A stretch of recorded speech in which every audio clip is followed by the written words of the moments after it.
welcome. Feel free at saying, welcome to the chat. Come and join me. We are going to be doing the Morning Glory pouch by Blue Cala Patterns. So I have the pattern right here. And I've made a few of these, which I'll grab real quickly. I've made a few of these. It's a really cute free pattern. I think that it's definitely one of those patterns for those of you who are just joining my channel and watching this for the first time. You haven't watched any of my other videos. I try to really promote for you all some really well-written patterns. And I should have put my phone on DND. I wonder if I can still do that. Again, bear with me with the lives because, you know, I think it's gonna, there we go. Okay. Let's see. I'm done there. Can I get out of here? Can I get out of here? There we go. All right, sorry. Sorry about that. I just didn't want, if my phone would ring or something, I don't want you to go away. So we'll do it at the very beginning. Hi. All right, so let's restart this. Hi, my name is Genevieve. This is my channel. For the first 6 months of my YouTube channel, I have primarily done recorded, edited tutorials, sewing tutorials. With the transitions of the season here on our farm, because we are also a glamping farm, and if you don't know what that is, check out our website, the thunderbirdfarm.com. We have 2 glamping tents here, and so as the seasons transition, my life just gets way busier, and being able to record and edit and all of that probably just isn't going to happen as much as it can in our off season. So my videos that come out every Monday will now most likely be mostly live videos, live sew-alongs, or other little crafty business live videos. So until our season is winding down, which is around like September timeframe, when I have more time to be able to record and edit and so forth. And so that's why we're doing a live today. I am sewing along with you if you would like, because it is a free pattern. And I do think I put it in the details for the recording. The Blue Cala Patterns Morning Glory pouch. It is a very cute little sew, and it has some cute little features. And my goal really with you all is to share with you patterns that are very well written patterns, and patterns that are probably pretty good for those of you who have crafty businesses that do more like crafty production, like craft fairs and selling in online shops.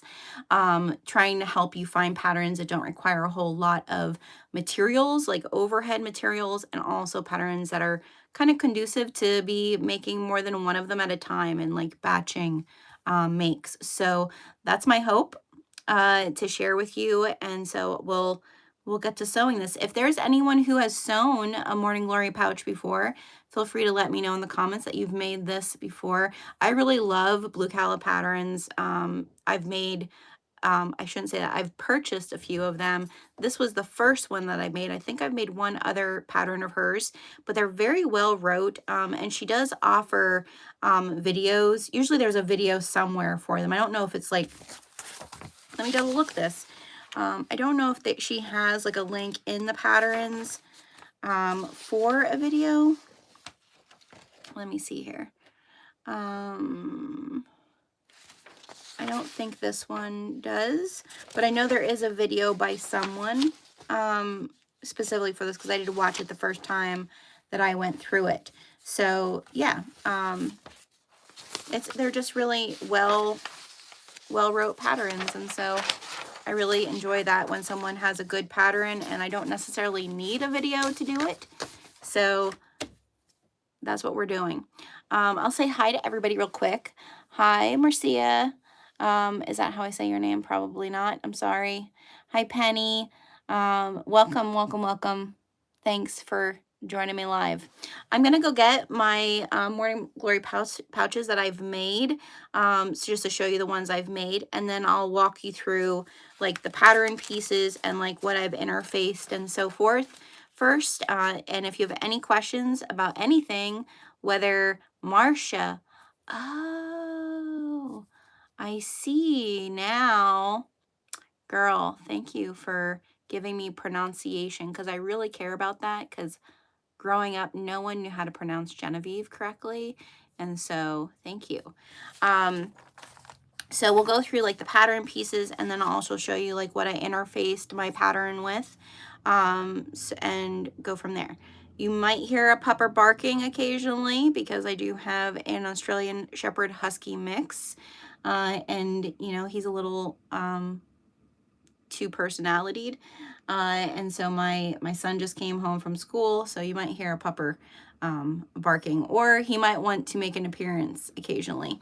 So let me grab those pouches to show you those.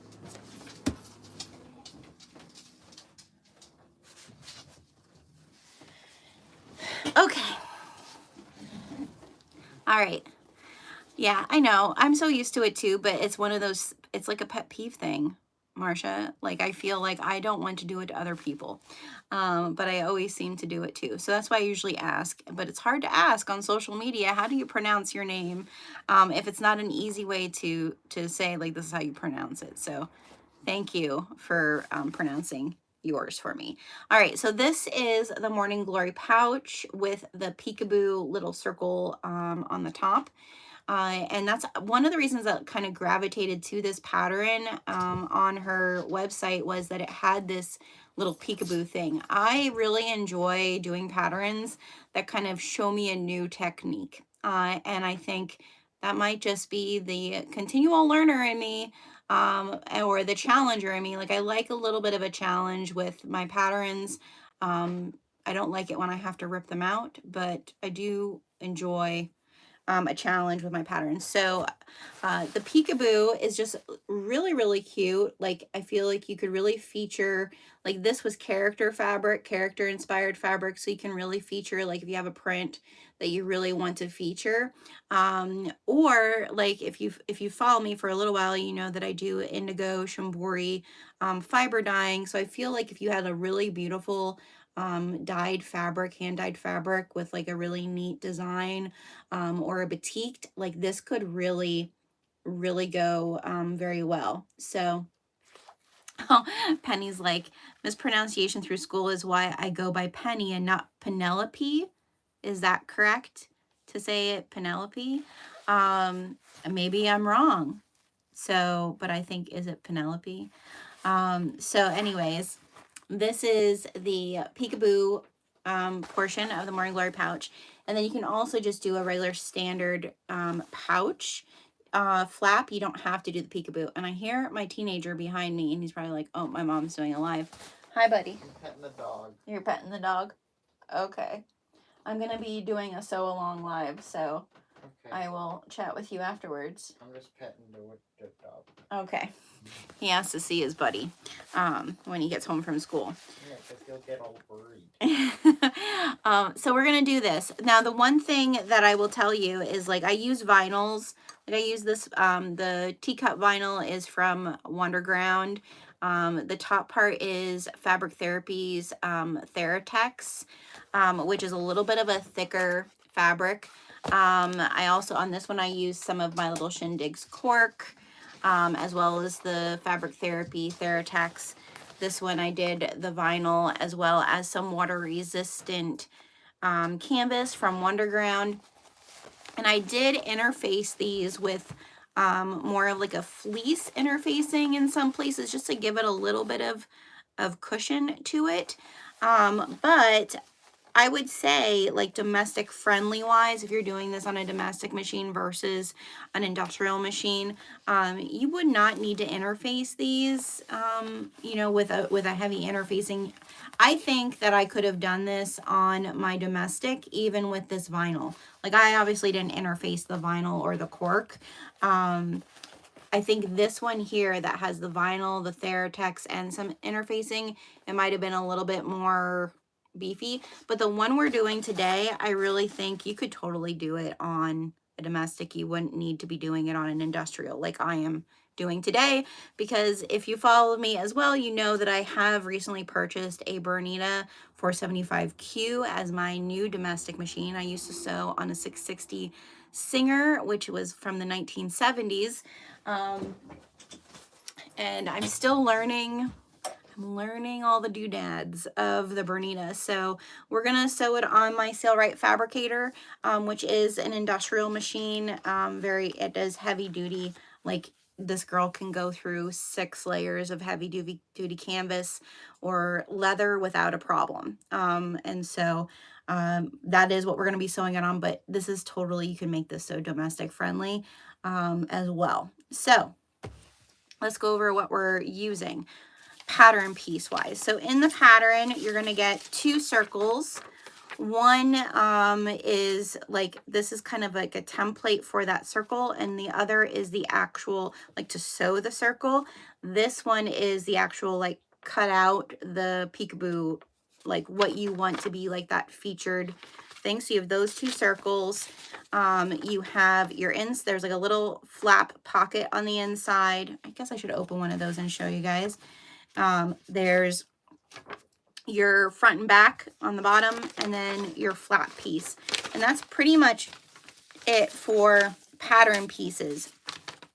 We are going to add a D-ring to the side. So if someone wanted to attach a wristlet to it, that they could. There is no pattern piece for that. I just cut a piece of the waterproof canvas that I'm using, and we're just going to do the little like 4-fold, sew it, put the D-ring on, and so forth. So there really is no pattern for that.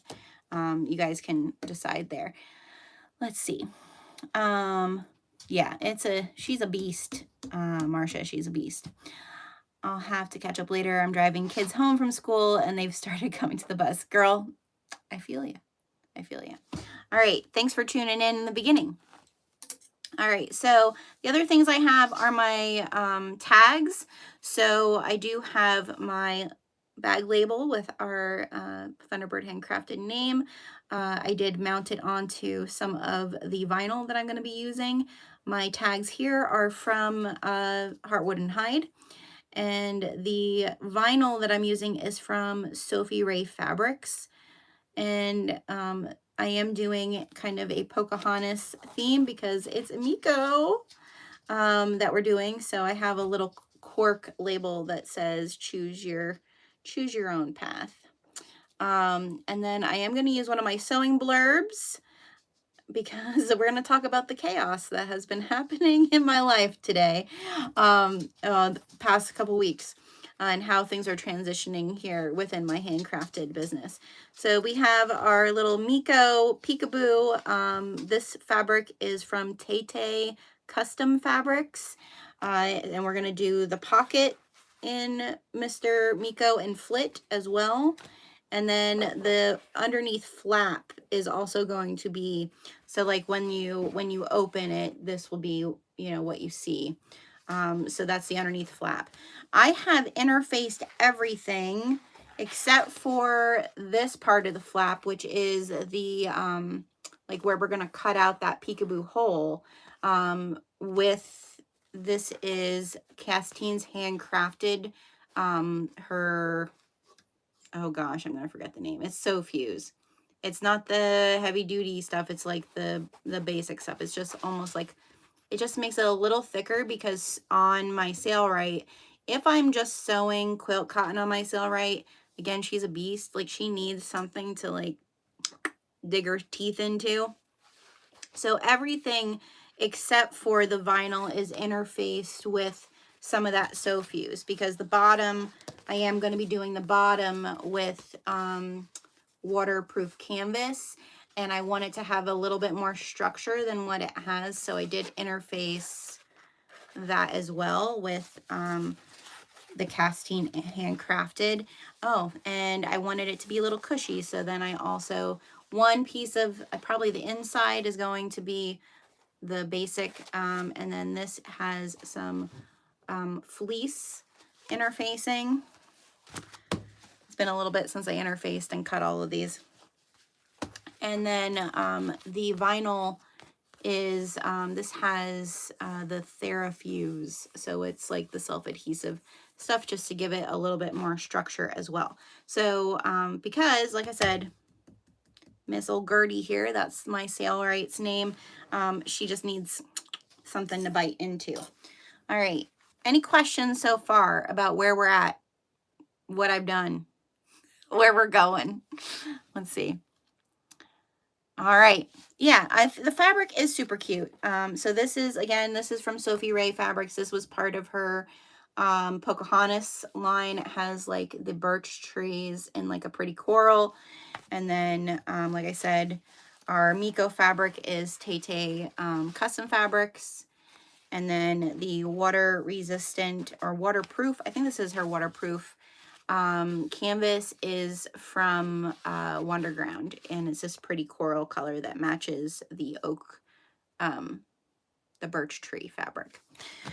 All right, so let's get ourselves positioned here, and I'll tilt yous down. So I am gonna be looking at the pattern because, ladies and gents, I need to look at the pattern every single time I do it, until probably I've done 100 of them.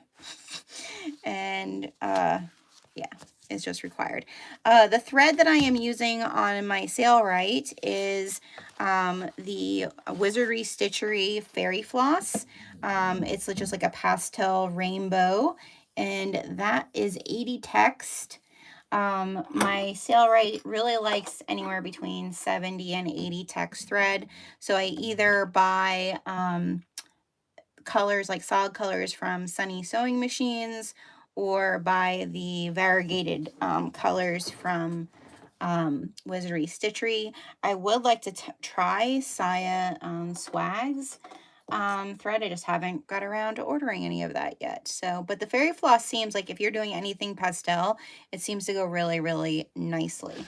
So the first thing that we're going to do, and if you're considering an industrial, here's the biggest tip I will ever give about industrials, because I am learning them as well, is you always want to oil your bobbin case before you begin.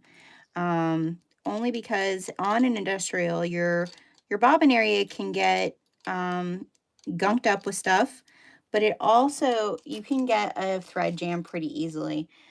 So if after so many hours of sewing with it, you probably should oil it. I try to just do it every time I sit down.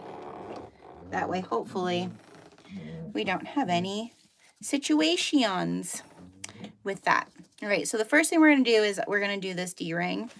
Oh, I think I'm not doing a D-ring. I am doing a little lobster claw thing, so that can attach that way. Or do I have a D-ring here?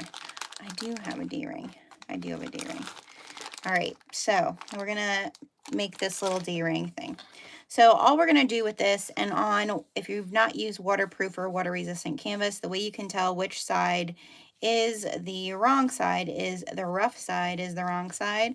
The smoothie side is the good side. So I'm just going to do a little turning in like so into the center, and then we're going to make a little tube like that, and we're just going to take it on down through. I usually do, for my top stitch, I usually do a 4. I think it just looks nice. I need to bring my light over here because I have Nana eyes. I don't know about you guys, but this over 40 stuff is just for the birds. All right, so we're gonna move on down through. And I'm just doing like 1/8 of an inch on either side here.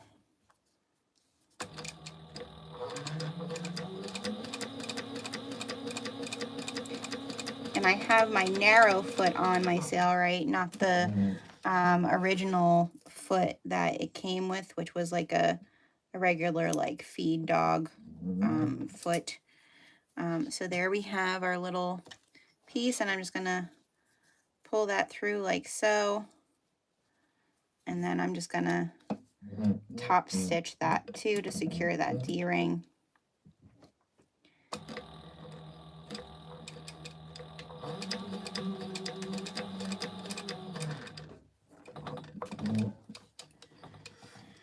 So we have that made. So tell me how everybody's doing with this springing forward. I'm telling you, the spring forward one is the one that always gets me. I think I have enough sleep. I feel like I've not, like I've gotten sleep, but then the Monday after the spring forward is always the worst.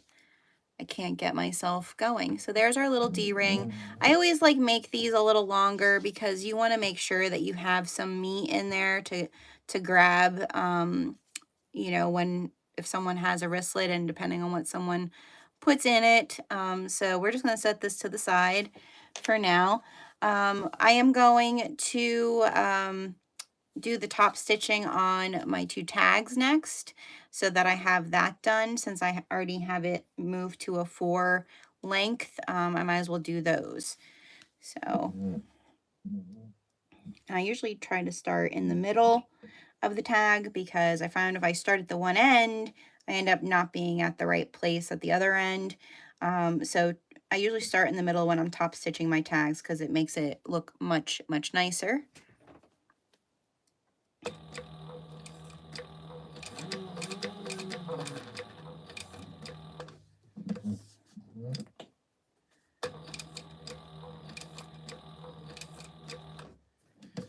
I think these would be really, really cute for like a spring craft show, or especially like florals. Florals never go out of style, and I know a lot of people do floral like wristlets and zip pouches that they sell in like Etsy shops or at craft fairs. And I feel like this pouch, it doesn't have a zipper, so it's very different of a little like wristlet pouch, but I feel like it's a good pouch to like have inside another bag with things. So like a diaper bag pouch or a puppy diaper bag pouch, because I'm in the season of doggy motherhood where I no longer need to carry things around for my kids, but I always need to carry something around for the pup who can't handle being without us. I cut my finger last night making dinner, and now I have a Band-Aid there, and that's going to get in the way because it feels weird. And then I always pull it through and burn down the back. There you can kind of see how nice the top stitching gets when you start in the center. Makes sure it helps you not get off.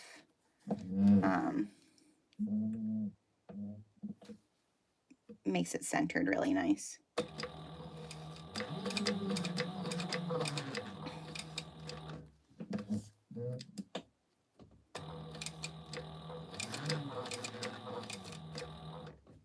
Woo! I didn't want to come up all the way there.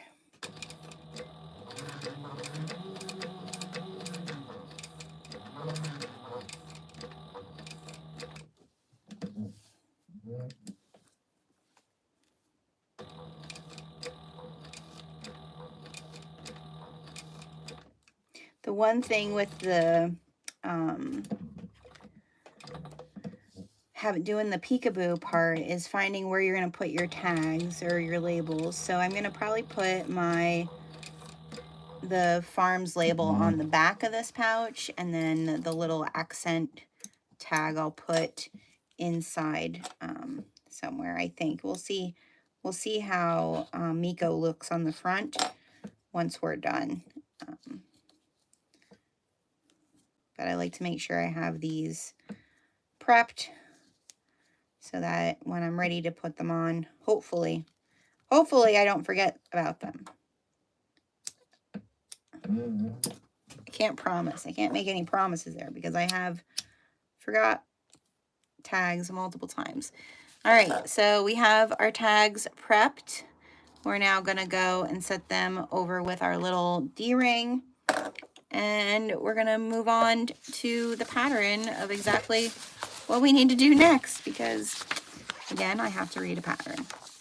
Okay, so first thing we're going to do is we're going to find our bottom part of our pouch. So what I'm going to put on the outside versus the inside. So I am going to do one of them that I have the fleece interfacing on because I want the outside to feel kind of soft and squishy. And then I'm also going to find my pattern that is showing where I'm putting my magnetic snap, because we want to put that magnetic snap on there first. So I'm going to line that up, find my marking pen, and it's funny because when I first started doing bags, I was like really nervous about magnetic snaps, and they're not really that hard. Like, you can do it. But I was really nervous about them at first. I felt like, I don't know, I feel like maybe I had done so many things where I'm like, oh, that didn't line up right. And I was really worried that I was gonna like not line things up correctly. All right. Oh, you've been making doggy banners. Bandanas? Yeah, I like making doggy bandanas too. Apollo our dog loves bandanas, like clothing in general. And I think that's because my kids during the pandemic, they were always dressing them up. So we're gonna we marked our center from our pattern, and now we're gonna mark the two little slots for the, let's see here. Do we want to use, that's the same piece. We want a male and a female. Let's see if we have in our little kit here. These are always so hard when they're like this to pull apart. There's the male and the female. We'll put this back over here, put these in there. Okay. All right, so I think we're gonna put the male on the top, and we'll put the female on our front piece, bottom piece. All right, so I have everything marked with my the little area here, okay, the little washer. And I'm going to get my ripper, and I'm going to those little markings that I made on either side of the center dot, I'm just going to put my ripper in there, and I'm just gonna barely make a little hole there to get those tongs through. You don't need much. And then I'm going to take the female part. I'm gonna put those little tongs through the holes I made, hopefully. Yeah, I have to get through the fleece that I have there. Okay, so there's what it looks right now in the back. There's what it looks like in the front. And then what I'm gonna do before I put this washer on, I have a little bin here next to me that has a whole bunch of extra interfacing. I want to find some sew fuse or something just to I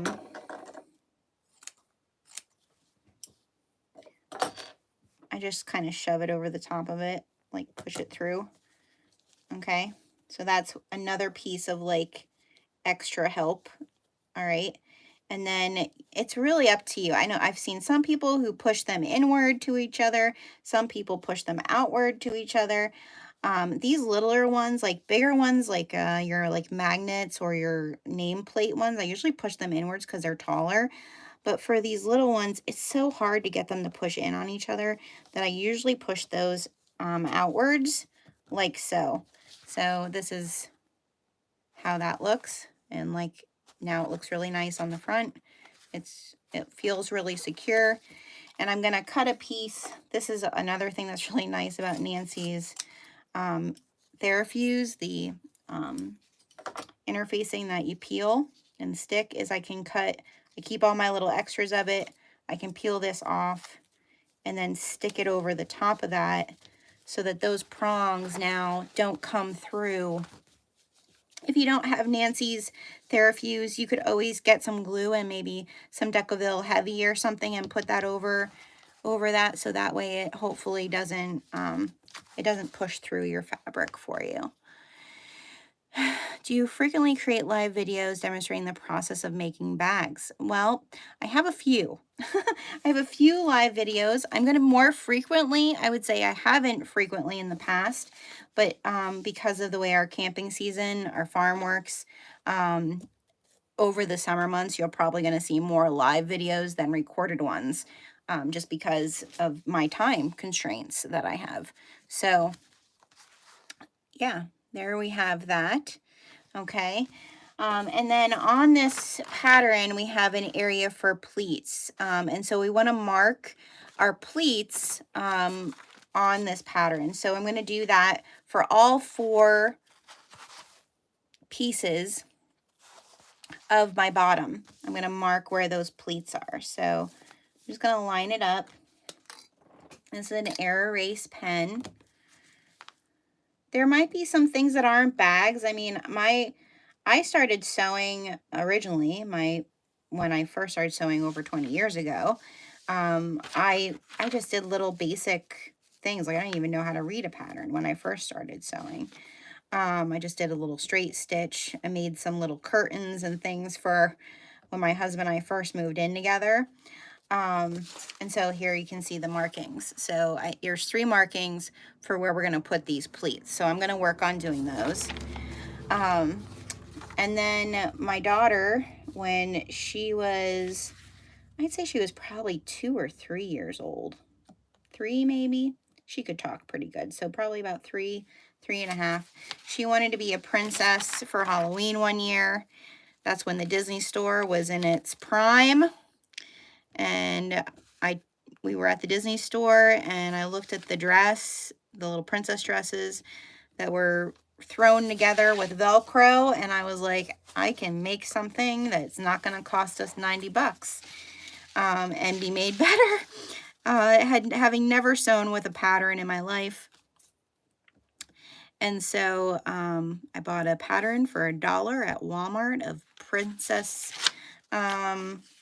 costumes, and brought it home and opened it and was like, what in the world is this language?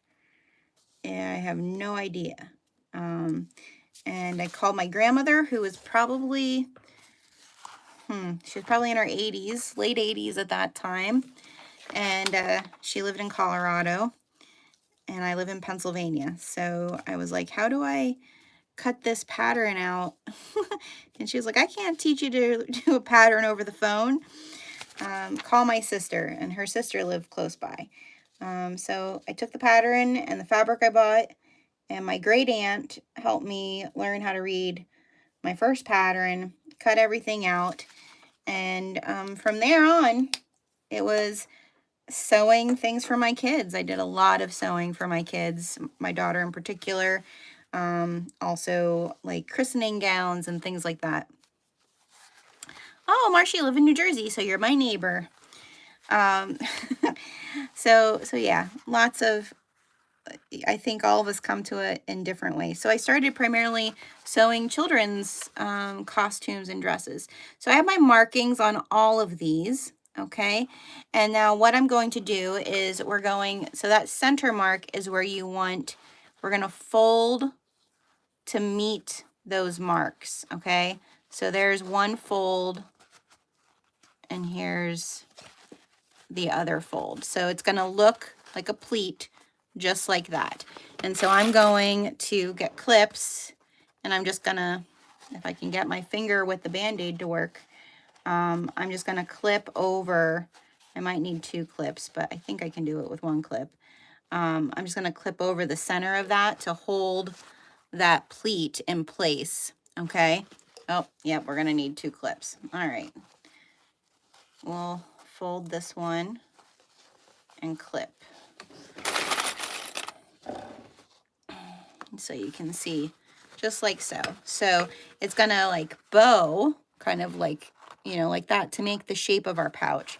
So I'm gonna, and that's why I interface even, you know, you wouldn't need to interface. Again, the Sailrite really likes things to be a little beefier. So that's one reason I interface, but it also interfacing is always the thing that's just going to create more structure to your projects. And so I feel like this bag is really pretty when it has a little bit of structure to it. So I'm going to go and clip all of these just like so. Okay. All right. Before I do that, all of them though, the one that has my fleece, and I probably should have done it to the, probably should do this to all of them. First, we're going to clip our centers, which I always forget in bag making because I used to ignore clipping marks when I sewed other things. I never really, like, I didn't ever really clip a lot of marks on clothing that I made because I could eye that up. So I have my centers there. You really don't need the center on the side here, so don't stress about that, but do clip your centers. So I'm going to clip my center on this one as well. They're helpful to have done. And I'm going to do these as well.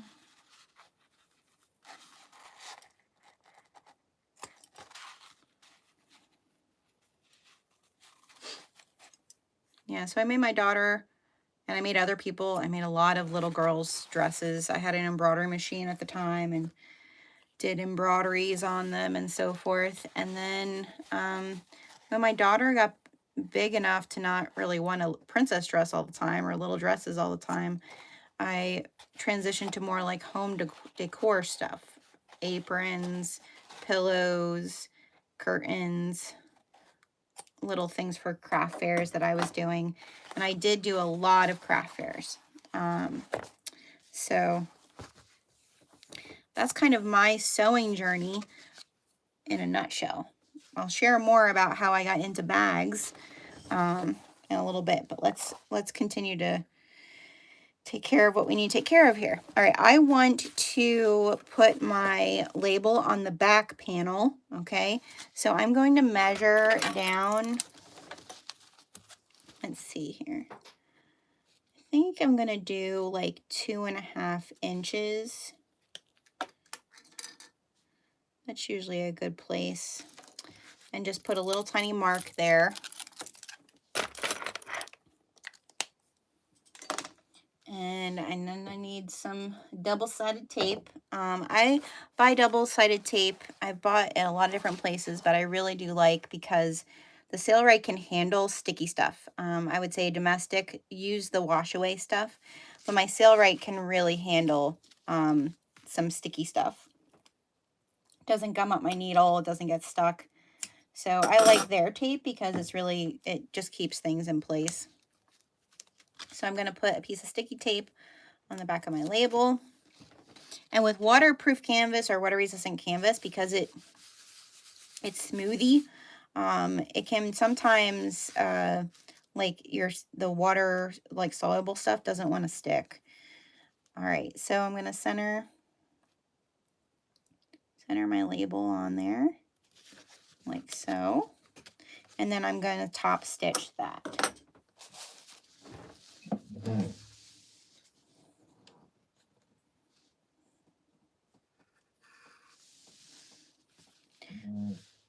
I keep hearing that we're supposed to get weather on this side of the country today. I'd really like if spring actually showed up. But we were told by the groundhog it wasn't going to show up. And so I think a lot of us were thinking he was wrong. And I think winter is just going to kind of like drag itself this year on the East Coast.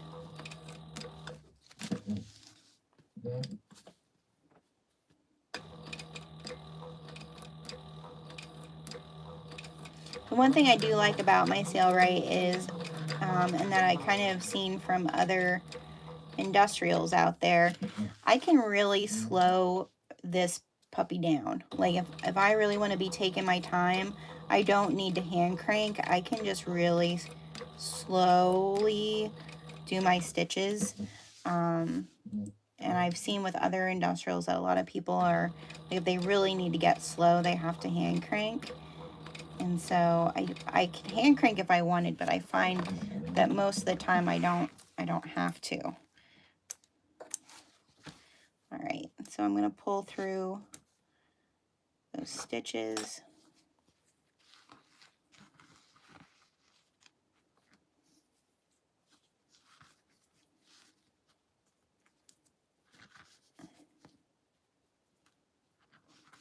And tie it off. Okay. And I always burn down my threads. All right, so now we have the back. It's looking pretty. I am gonna pin or clip these, my little, I don't need big clips, I need little clips.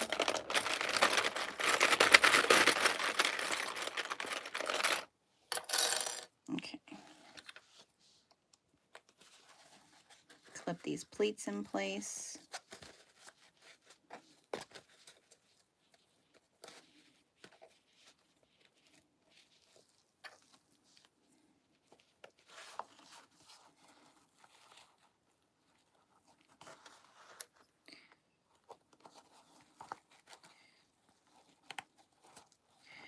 I'm interested to know from people, because I feel like this is the one thing that I've been kind of noticed in the bag making community is, like, some people are very, very nervous about new materials. Marcia, I'm so over it. The weather. Yes, same here. Some people, I find that people are really nervous about trying new materials. And this is what I would say. You're not going to know if your machine can handle it until you try it. I would say most of the fabrics I have used, if I wouldn't interface them, my domestic machine would have done just fine. My 1970 domestic and now my 475Q, my Bernita, most machines are going to handle those thicknesses. I think what you need to think about is, if you're doing industrial, is like, do you want to do like foam interfaced, thick vinyls? A lot of shops now carry like more of a domestically friendly thickness of vinyl. It's not like super heavy. So, you know, I definitely think most things can be done with a domestic machine. I feel like, don't be afraid to try different types of bases with your domestic machine. Just take it slow, and she'll tell you. She'll tell you if she likes it or not. All right. The way I got into bag making, for a while, I worked for a leather bag company. They made shoes, leather bags. I traveled with them to their manufacturing facilities overseas. I was part of their helping them develop their marketing team here in the US. And so that's really where I started to realize, I'm like, wow, I know how to sew, and I could probably sew this too, which was kind of cool. And so I got a good education on like how the bag fashion industry works, and you know, just materials that you can use for bags, that sort of thing. So then when I started finding the, when I got the Sailrite, and I was like, I'm going to make some bags, because we originally bought the Fabricator because we repair our tents for our campsites. So that's why we originally got it. And then when I got it, I was like, oh, I could make leather bags, and I could use all these cool materials that I know are out there and learn bag making. And so then it went down a whole other rabbit hole. Okay, so we have all of our pleats made, And what we're going to do now is we're just going to stay stitch them because we want them all to be in position before we start putting everything together. So I'm just going to keep it at my 4 top stitch, and I'm just going to stay stitch them an 1/8 of inch seam allowance so that it goes into my seam when I'm ready to put everything together.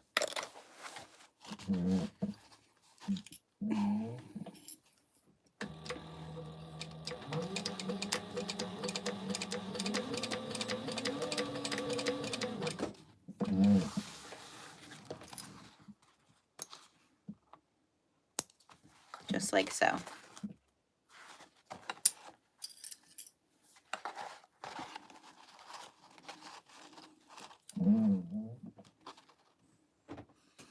See, I have a domestic machine for the last 10 years.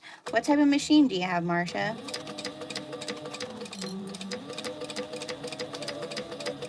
I feel like when I say domestic machine, like I keep thinking about my 1970s Singer. Domestic machines nowadays, if you have a newer one, I mean, don't get me wrong, there's a beauty of older machines. They definitely took a beating a lot more, I think, than new machines. But newer machines have tons of bells and whistles, and I'm excited about my Bernina, but at the same time, she's intimidated me a little bit because she has a lot of buttons and electronics and stitches and all those things. I'm sorry if you hear my father-in-law cutting with the chainsaw. It is a working farm. Okay. So that's also another reason, like I really didn't want to do lives, but I've enjoyed so much all of you here on my YouTube channel, the community that's been built over the past couple months, that I was like, I don't want to stop doing videos, but you're probably going to witness more farm life than what I kind of wanted you to witness, which is why I did a lot of recordings. Okay.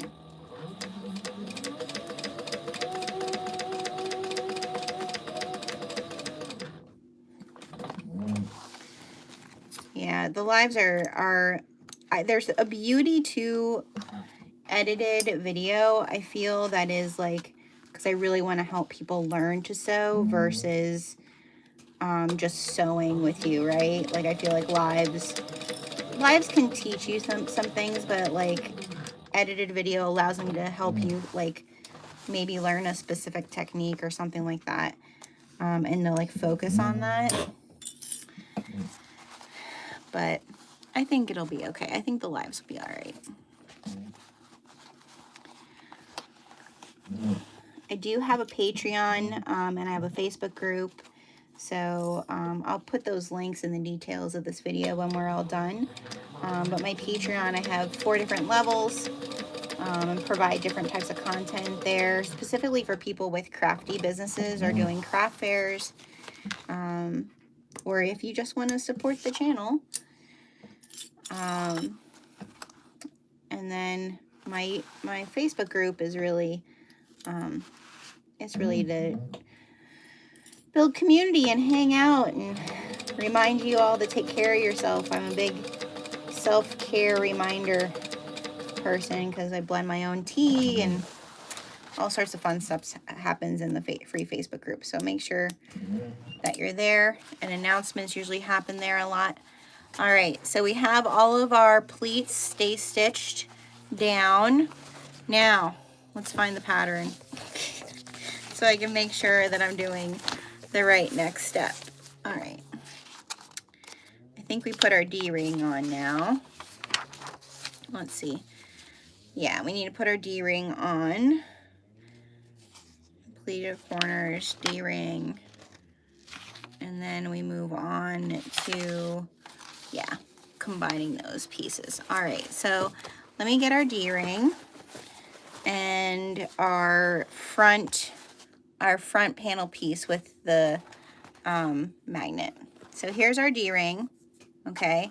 And I would say we usually put this on the right hand side because that way it's held that direction, I guess. I mean, it doesn't matter. I think if you're going to make a bunch of these, make sure you're putting your D-rings all on the same side. Like, that would be my only caveat if you're going to make a whole bunch of them.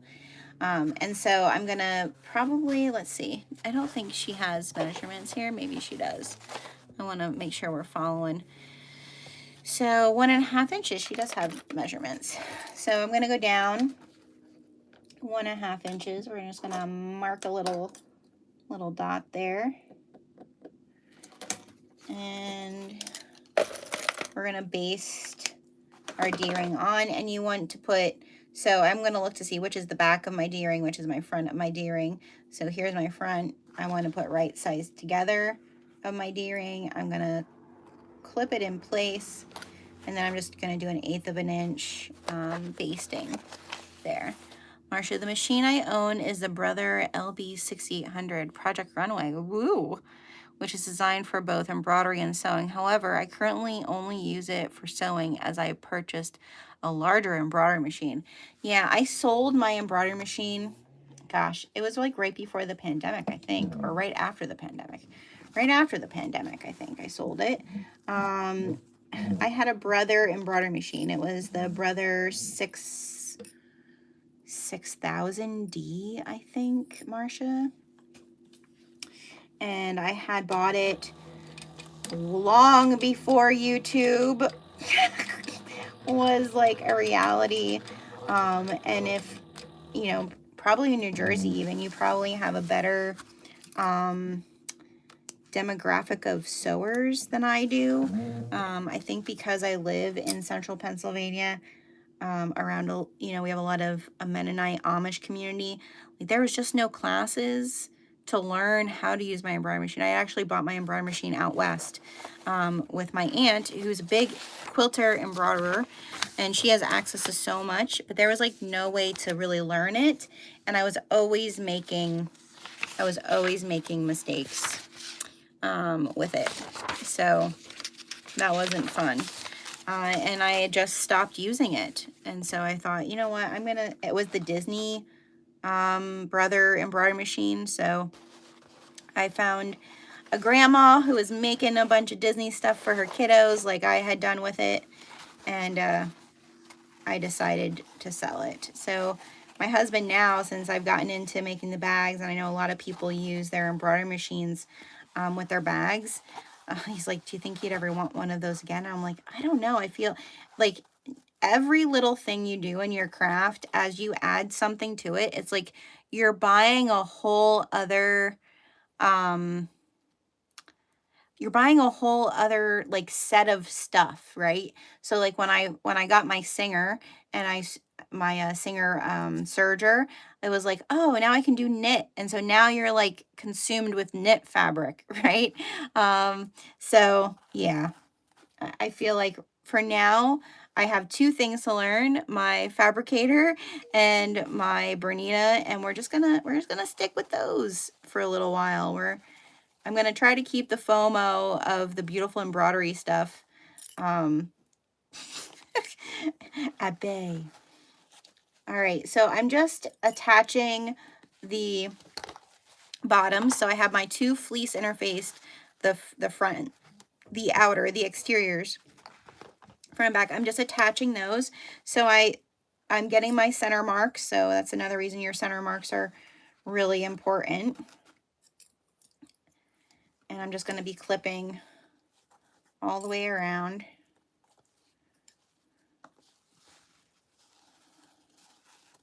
To make sure that we have it secured. Okay, so there's that one. And then we're also going to do are we doing our inside? No, because the inside we're going to have to sew our pocket onto. Let me see where we're at here. Did I miss the pocket? Or is the pocket done later? Let's see here. Yeah, the pocket is done later. All right. So we're going to sew They're leaving top edge open. What's our seam allowance here? I always forget to look at the beginning. And what seam allowance is she using here?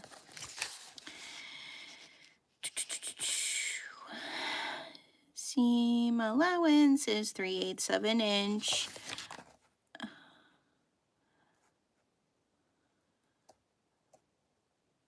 Okay, yeah, 3/8 of an inch. So I like to use a magnet for my seam allowances, only because it helps it look more uniform on bags. So this is just their magnet from Sailrite that I ordered when I got my fabricator, and I do know where my 3/8 of an inch is, so I just position that there, and I'm just gonna follow that. We're gonna change our stitch length because we're not top stitching. So on my fabricator, and I think this is something too, when at least for me, when I first got my industrial, I was like, oh, I can just sew with the same seam allowance. And I do feel like learning what seam allowances, not seam allowance, stitch length, learning what stitch length my fabricator liked, my industrial liked, was part of my like user error issues as well. On what type of fabric. So like I know a lot of my bag fabrics, like my regular seams are going to be like probably a 2.5, and then my top stitch is going to be a 4. If I'm doing like our canvas tents and things like that, I need to definitely increase my stitch length just because of the thickness and how heavy duty it is.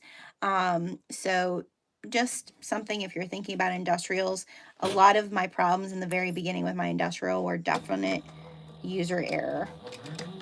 So we're gonna back stitch at the beginning and the end here. I'm gonna make sure my little D-ring tab here, and wherever I have a D-ring or like a wristlet thing, I always like to back stitch over that, just because you want to reinforce that. The worst thing ever is for you to have a wristlet and then all of a sudden it breaks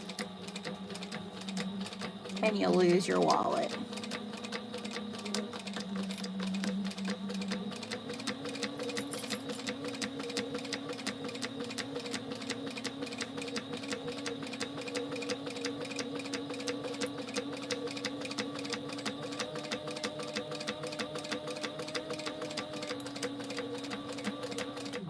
I saw that you said you purchased yours at the Pocono Sew and Vac. I have not been there. Poconos are about 2 hours, maybe 2.5 hours for me. We're in such a weird little, like, we're close to everything big.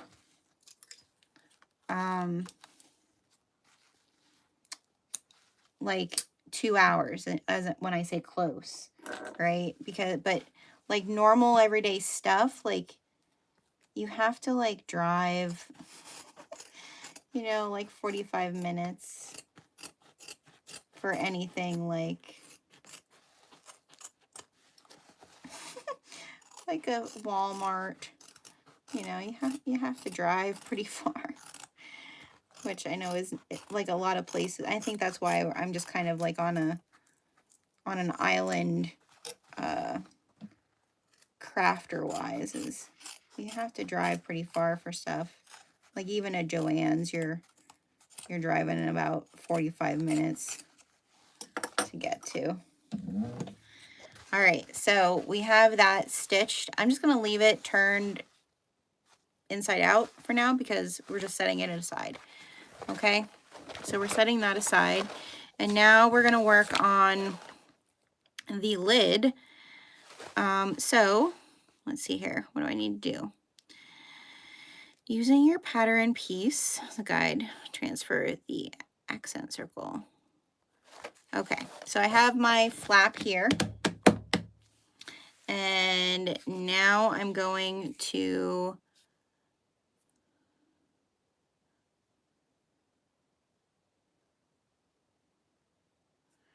put the accent. I need to find this. Okay, So here's your flat piece. You're gonna have two markings here. You're gonna have one for your accent circle center and one for your magnet snap. So I need to mark, which I need to get my vinyl pen, which I don't think is over here.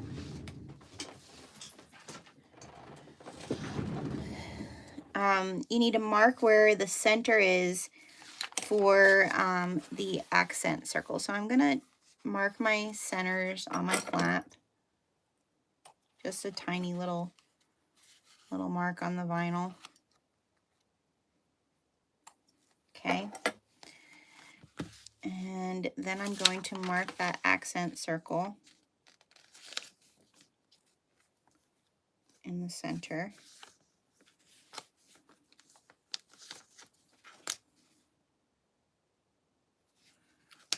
Okay. And then we're going, I'm trying to remember here. Then take your flap accent circle, probably mark the center hole on the wrong side.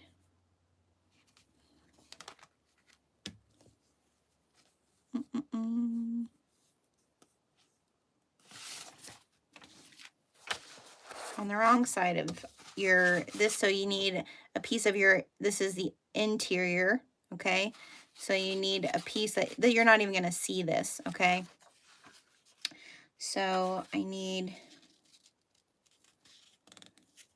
to mark on the wrong side of this.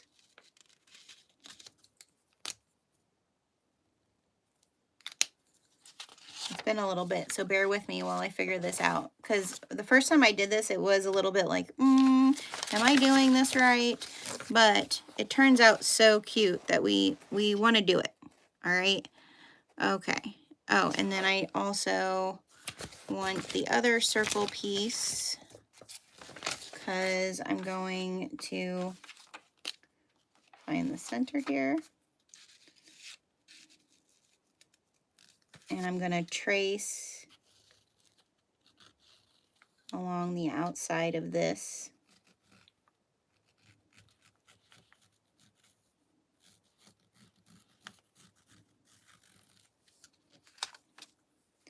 So I have like where my stitches are going to go around this circle. Like so. Okay. All right. So now I want to, do I have any pins here? Let me grab my pins. So I want to take a pin and I'm going to put a pin through the hole here. And then I'm going to put a pin, take that pin and go up through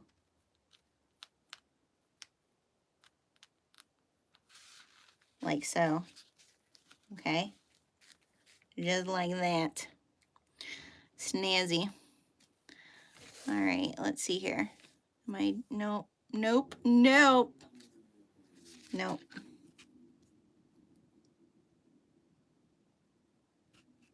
Wait a second. Take your flap accent circle pattern piece and mark the center hole on the wrong side of your flap accent circle piece. That's this.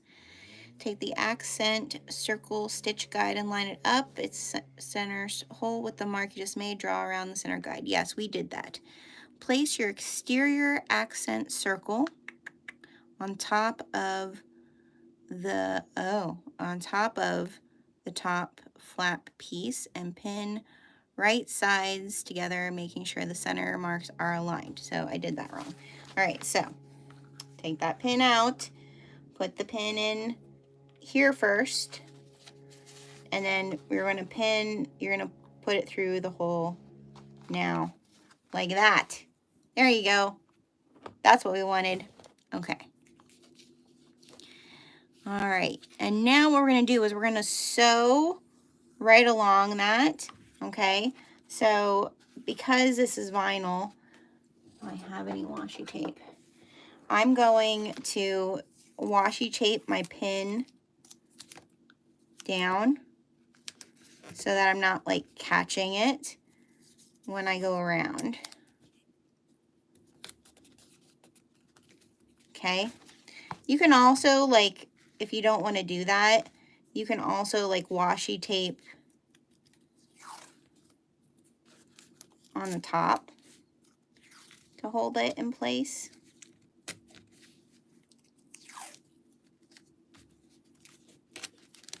Like so. All right. How are we doing? You guys doing all right? Hi, Yesenia. I'm saying it right. Yes, Enia, right? I'm saying it right. Goodness gracious. I think I'm saying it right. All right, so now we're going to start on that line that we just drew, and we're going to just sew that circle all the way around. So I'm going to keep it at the tighter stitch length. And we're going to do that. I'm going to back stitch at the beginning and the end here.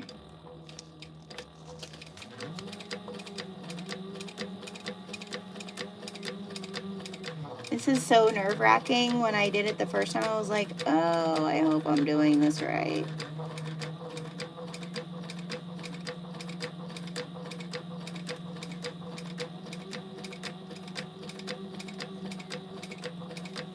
You're just following that guide you made yourself.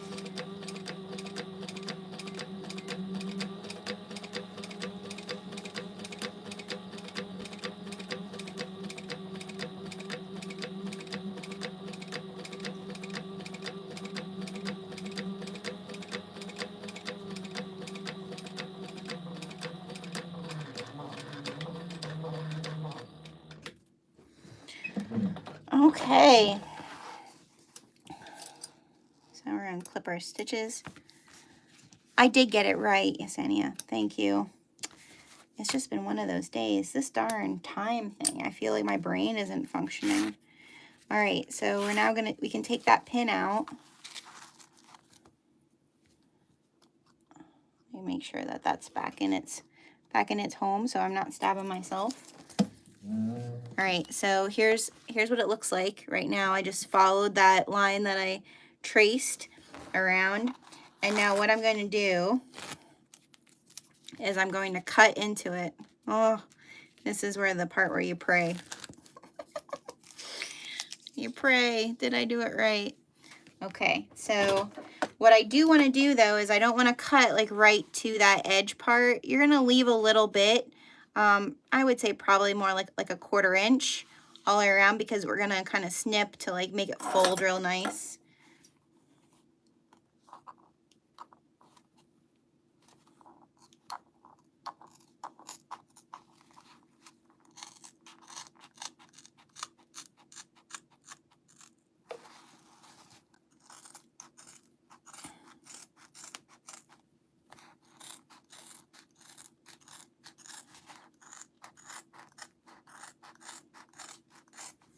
I just think that this could be a really good craft fair unique item. Like, everybody has zipper pouches, but if you could, you know, like, depending on what fabrics you choose, you're really like, you have this opportunity to really feature something that's unique. And that's really, if you're doing like craft fairs or vendor fairs or even Etsy anymore, you need something that's gonna like pop with people.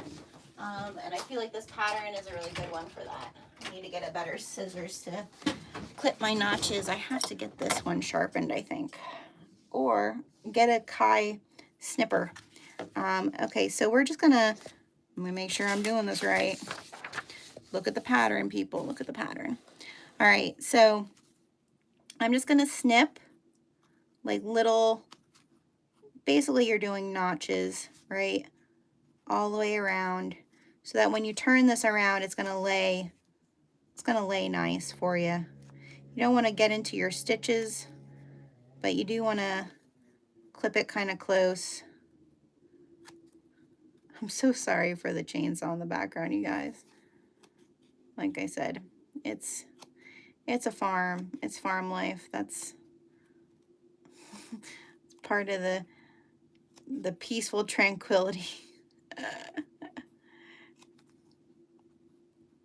We have an outside wood burner for our heat, so it definitely saves us a lot of money. Like, it heats all our water and everything, but it's a lot of work.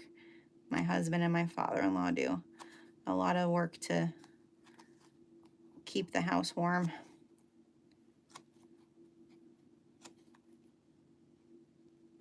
I'm trying to be very careful here because I'm putting more notches in than what I've done in the other ones, because the vinyl, it just doesn't, you know, vinyl just doesn't want to turn for you. So now what we're going to do is we're just going to fold this over as best we can. All right. And I feel like using the waterproof canvas, you know, because waterproof canvas really takes to you like finger pressing it. This is a good one to do for that, like a good material to use for this. So I'm just going to go through and do that and get it all over here on this side. And now this is where I do use, I've used some double-sided tape just to kind of hold where I'm folding it over into place, because this is your frame. So we're gonna double-sided tape some of this baby.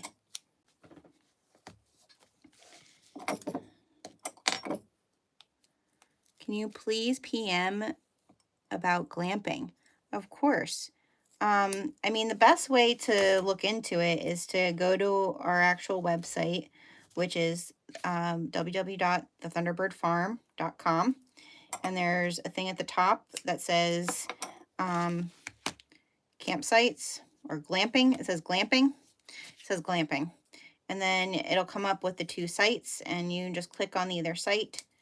The Algonquin Getagon site is the one that's more family, because it will hold more people. And then the PA Dutch site is that only has a queen size bed, so it's more for like a couple's getaway. And then you just reserve through there. It'll have pricing, what dates are available, all of that. And we open Earth Day weekend. They do have wood stoves, wood burning stoves inside them, so the earlier spring you can still do it. It's the very first level of glamping, I'm going to say that. It's not like, we don't have fancy, but it's fancier than sleeping on the floor. All right, do I need a little bit more tape? I think I do. All right, where to put it?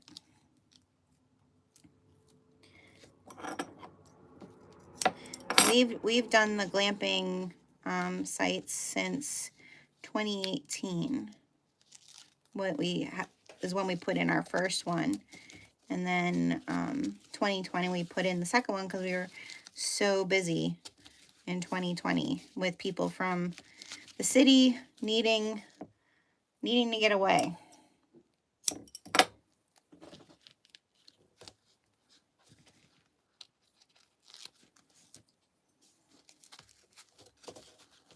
All right, I think that's good enough for me. But you do what you need to do to make sure like this is where you want it to be. So there's the frame. Okay, so we have that piece done. Now what we're going to do is we're going to put our little Miko in there. Isn't he cute? When I saw this fabric, I think Lauren from More Me You Know, she had bought it at the Florida SME from Tay Tay, and I was like, oh, that's so cute. That Miko is so cute. All right, so we're gonna try to position, and like you'll see that you have some edge there. So what I'm gonna do again, this is where bag making, the tape. Does anybody have their like favorite tapes? I'd love to know your favorites. This one from, like I said, I use some pretty sticky tapes because my Sailrite will handle it, but I know some people can't use the heavier tapes. I'll put this on the places that are not sticking down. So when I line up my Miko,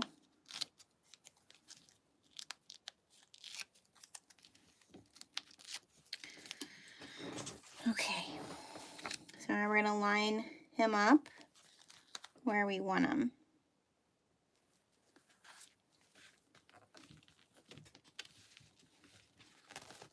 And I'm gonna stick to my table here.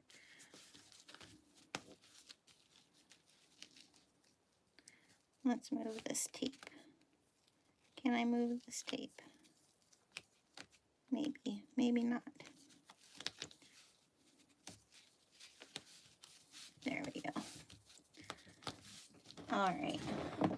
So now what we're going to do is we're going to top stitch all the way around 1/8 of an inch. And you could, I've done like the one I had, I did like a double stitch. All your tape sucks, Marcia.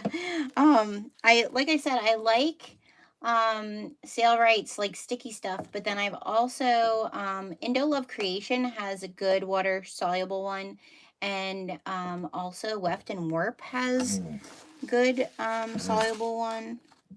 So I'm just going to do a top stitch all the way around the frame, and then I'll see how it looks then if I want to do a second row of top stitching. And this is where it really helps to have like the Sailrite being able to really slow it down, because it's going to look, you can just make those turns easier.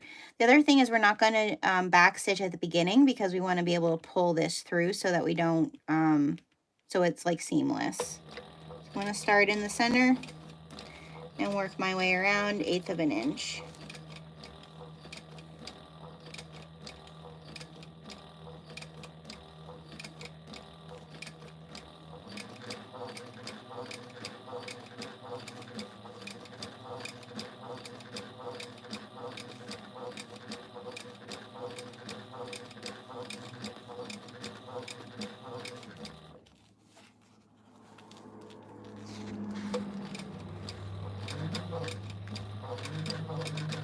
He's so cute. Oh my goodness.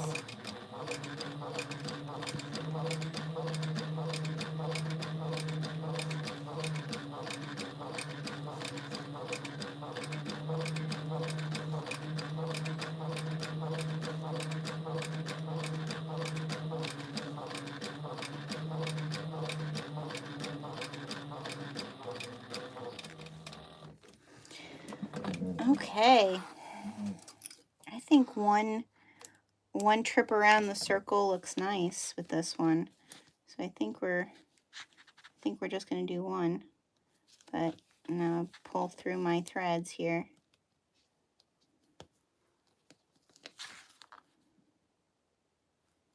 Come on. Come on. Here, kitty, kitty, kitty. Is this the right one?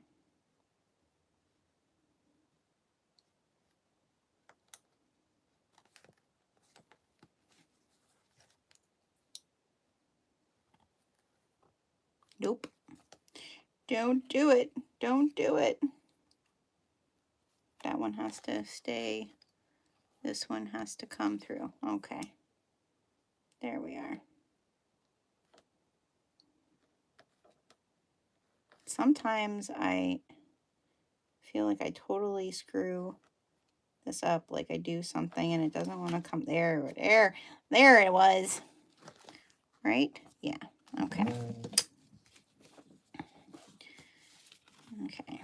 Sometimes when I get too close and then it doesn't want to come through right. Okay. We're going to knot this off. And we're going to clip it good.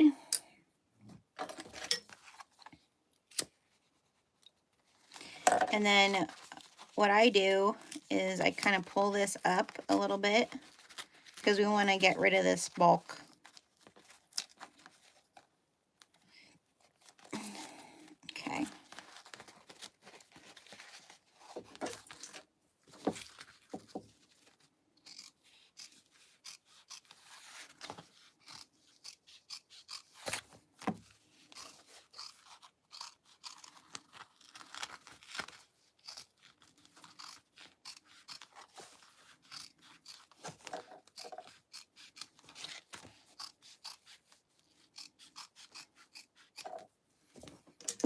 Alrighty. Look how cute he is. Oh my goodness, he's so cute. All right, so there's our little Miko. Now, where are we at here?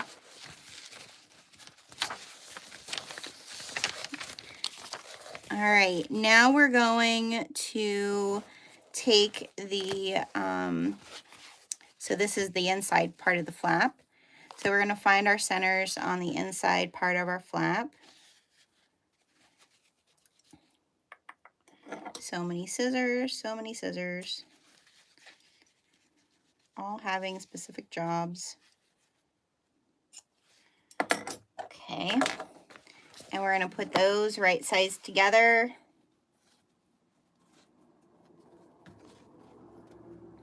But before we do that, we need to put our snap on here. Okay, so now we're going to take our pattern piece with our inside flap. We're going to mark where our magnetic snap is going to go. And get our little washer and make sure we have where the little tongs go. Little prongs, not tongs, prongs. We're going to make our little hole real gently, gently. I think I need a new ripper, you guys, because this guy, I don't think he's very sharp anymore.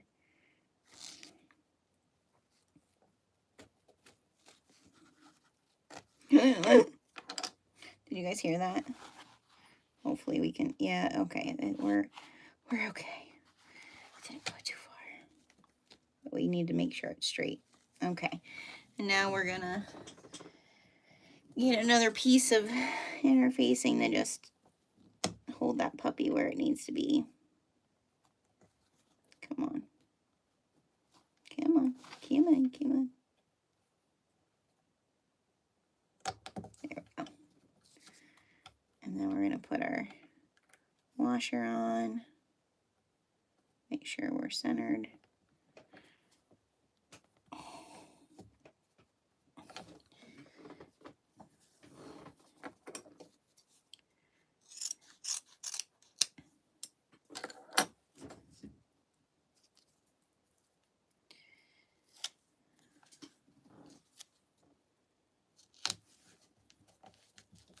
Let's hold that baby in place real nice. All right, there we go. Okay, now we can do right sides together, and we're gonna clip at our center marks to make sure that it's in the right place. And then we're gonna clip all the way around.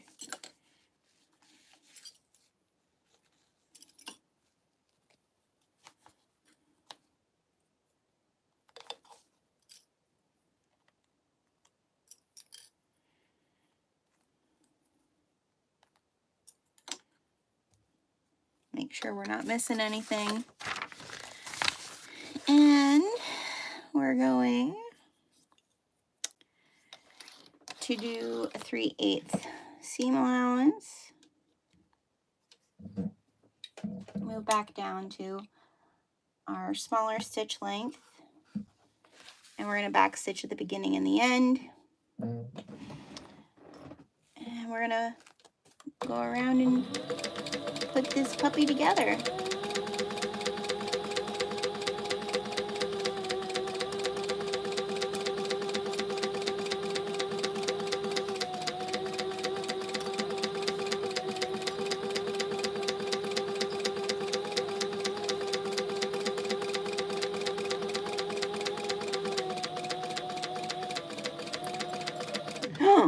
I lost the bobbin more, you guys, and I'm on vinyl. That's why the seam thing is helpful. I should have checked that.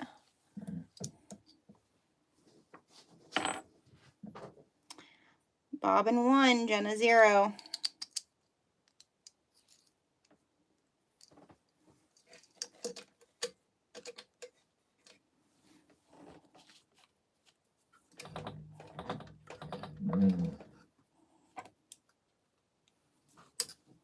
All right.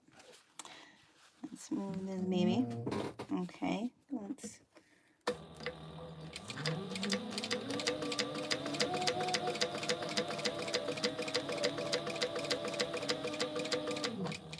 We're good. Yeah, we're good. Okay, we're good.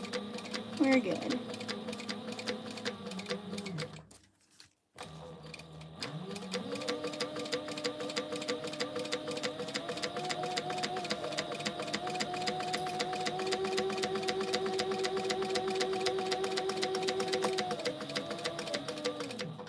All right.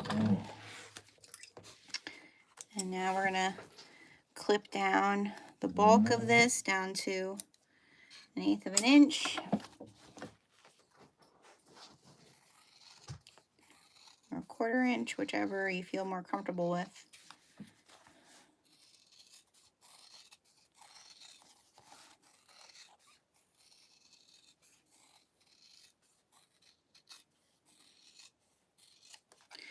I always like on the corners to just do some little notches so it lays nice.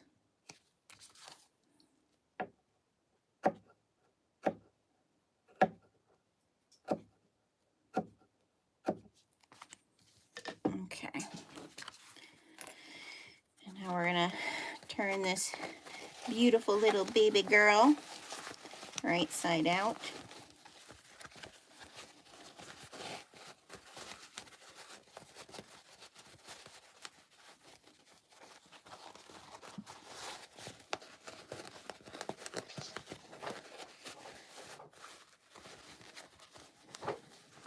And then what I like to do is make sure, like, get my center clipped up here at the top again, just to make sure that I'm doing it straight, and then go like this because I don't want to see any of the Miko fabric when I top stitch.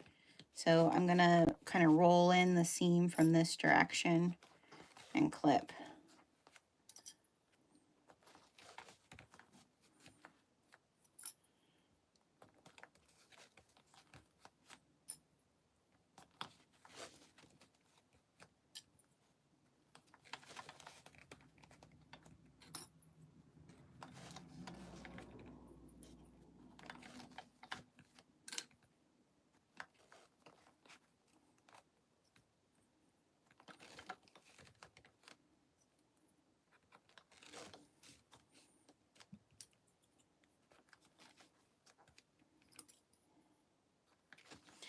Okay, and then once I've rolled in the seam a little bit, then I can kind of pull this, because your lining is going to be a little bit taller now. There's, look how cute. How cute is that? Okay, now we're going to top stitch. So I got to change our stitch length back. I do like to just do one like back stitch at my top stitch area here, just to hold it. I'm gonna do 1/8 of an inch.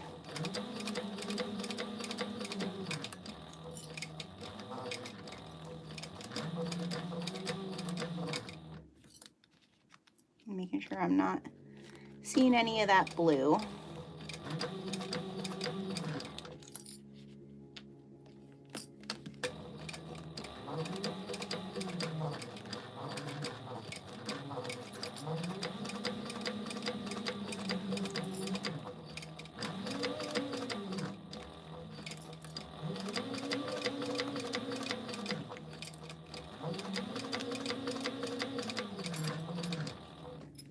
I don't know, I love coral. I feel like, I mean, my favorite spring color is green, like a mint green, but it's very difficult to find like mint green fabric that I like, actually. But I do love, I feel like coral is like my second, like, I don't know, coral maybe isn't a spring color. Coral might be more of a summer color. But I feel like it's not pink, it's not orange. It's like the perfect in between. Okay, so we have that done. Top stitch. Look how pretty. It's so cute. He's so cute. All right, now we're going to just stay stitch the top. All right, so I'm gonna just pull this little excess stuff off the top, like so that it's laying like nice. And I'm just gonna baste just across the top here.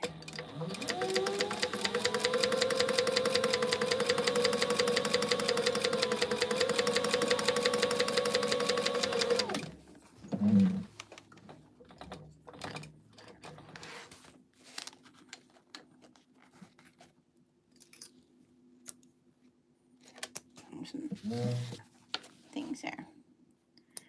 Alrighty. So we have that done. We can set that little beauty to the side. All right, now we're gonna work on our pocket on the inside.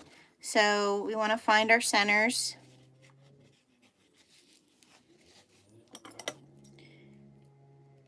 Of our pocket. And I think this is where one of the pockets I'm going to put my other little tag that I have. Because there really isn't any other place for me to put it. So I don't think I want to put, I mean, I don't know, like when I'm not going to have a whole lot of room up top here because that's going to get like folded down in there. So yeah, I don't have enough room unless I cut that down. I could cut that down.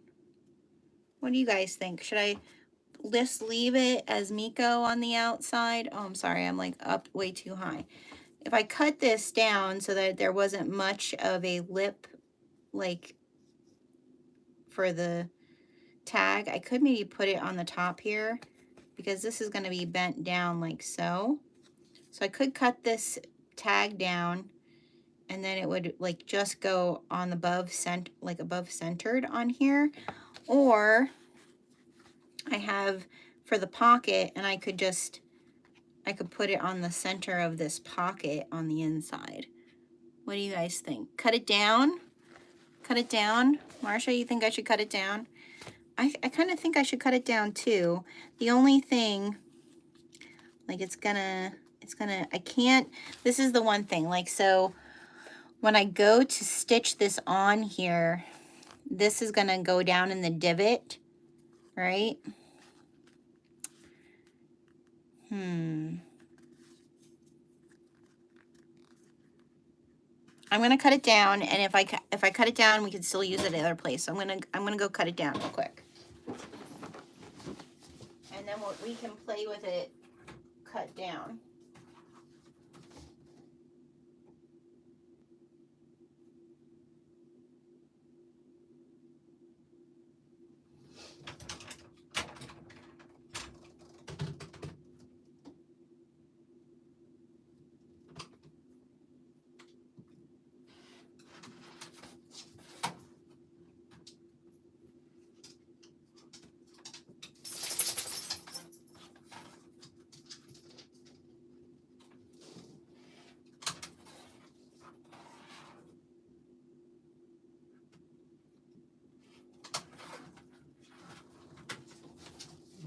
Okay, now I have a 1/4 inch around, like a frame around my tag. So let's see what that looks like. Okay, so I know I need to have my 3/8 of an inch. Yeah, I feel like I'm gonna be down in the gutter here.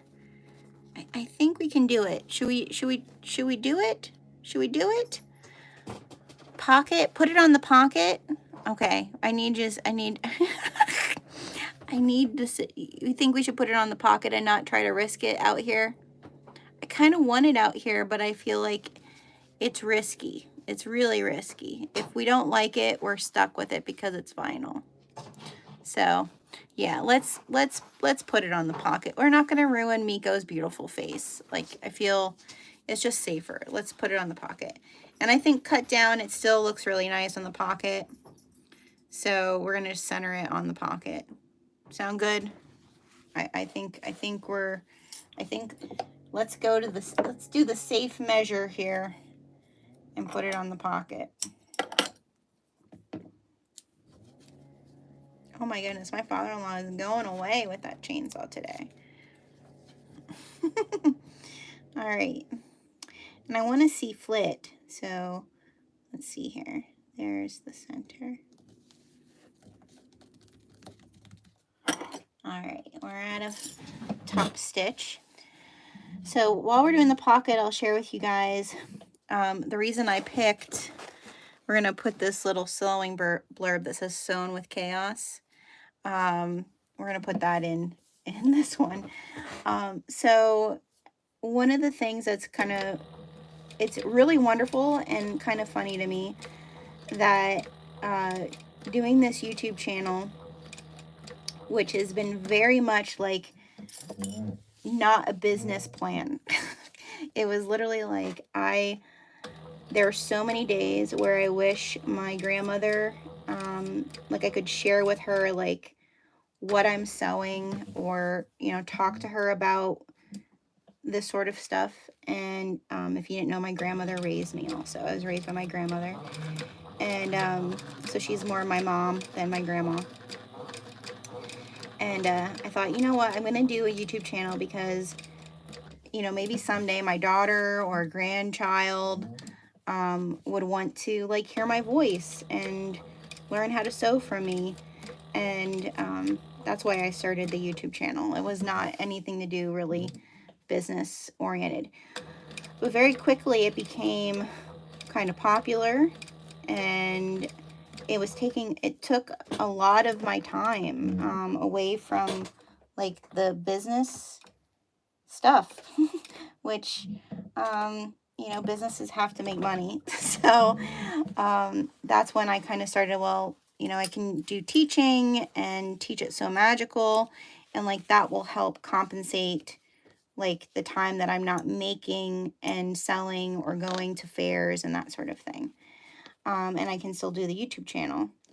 And so very quickly it became clear that I couldn't do it all. Go figure, you can't do it all.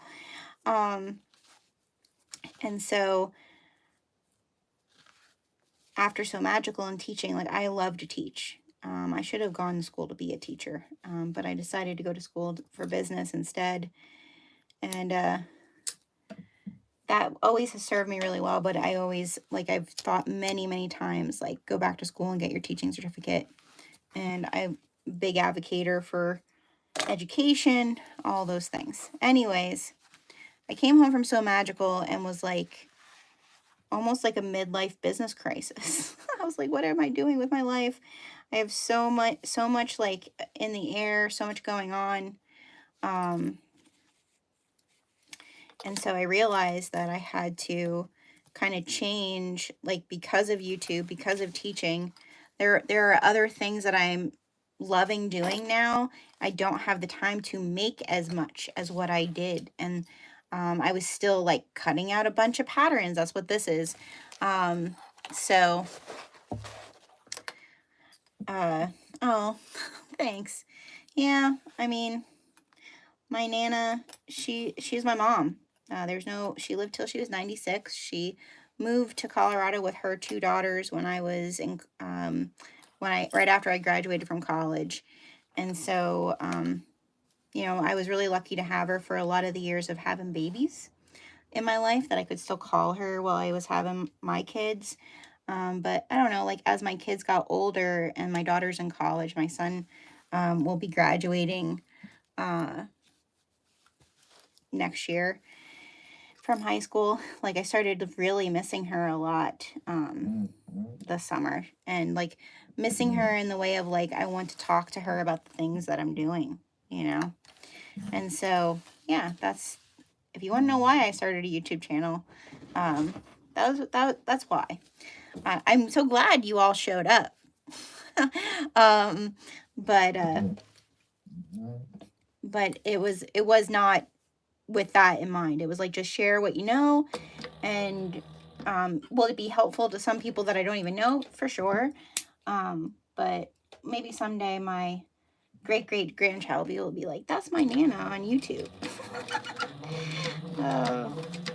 Kind of ridiculous, because who knows if YouTube will even be around. But that was the thought process behind it. All right, so now, before I get any further, I'm doing the 3/8 of an inch seam allowance all the way around, leaving an opening at the bottom, not at the top, which I started the opening at the top, so I'm glad I stopped to tell you all what we're doing, because I'm doing it wrong. So I'm going to leave an opening at the bottom, you know, like a 3-inch, so that we can turn it around. So yeah, so it was kind of crazy when I came back from So Magical, because I was like, I love doing that so much. I love curating kits. I've always gotten compliments about like the fabric that I like coordinate together for things. And so it made me really think about like what's next. Like, is it more just selling and making the things that I make, or is it, you know, kind of curating some kits or teaching some more classes? And that does not leave a lot of room for me to sew like a production sewist, which is what I was doing. So sometimes, like, especially in business, it can be very hard to say to yourself, like, even though this is something I love, it's no longer serving my business, because there's other things I love that will serve my business more. So it can be very hard to let go of something that's working. And, you know, selling my handcrafted items was working. Like, I made a decent side business off of that. But it's, as much as I love sewing, I love teaching more. So, and like coordinating designs and creating that way.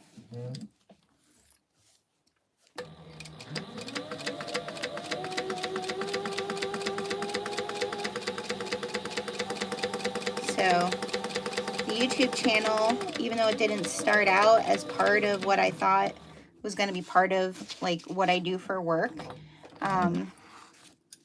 you know, now it is. And I'm trying really hard to remind myself, like keep it fun, keep it what you enjoy. Don't get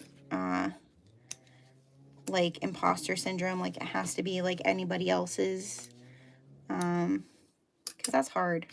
All right, so we have our stitching all the way around. We're going to clip our stitches and turn it right side out. Marcia says, in Florida, I worked as a cricket instructor at Joann's. That's very cool. I wish my Joann's had a cricket instructor. Again, I feel like crafting in a lot of places that are bigger than where I live, and also don't have, I feel like crafting here is more survival than it is. That sounds weird, but more like it has to have like it has like a very specific purpose, and it's not so much of an art form like it is in other places.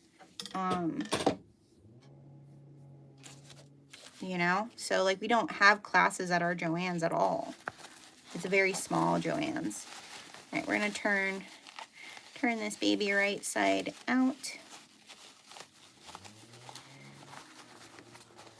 And if you haven't been following me, I use one of these dollar store nail filers for my turning tool.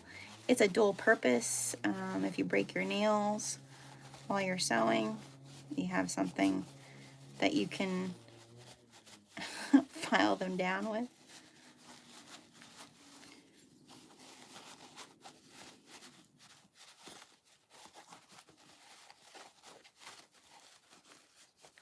So yeah, things have been a little like chaotic here, as far as like it's a whole new group of ideas and new sets of planning for the handcrafted part of our business. And I'm somebody who, like, when that first hits, feels very chaotic to me, because I like to feel like I'm in control. And when I'm not, it's not a good thing. All right, we're gonna top stitch the top of this little pocket, just so that it has a nice little top stitch. You could take this over to your iron and press it if you wanted to, but it's pretty good. So we're gonna change to a 4. We're gonna back stitch a little bit at either end just to hold those stitches in place instead of pulling them through.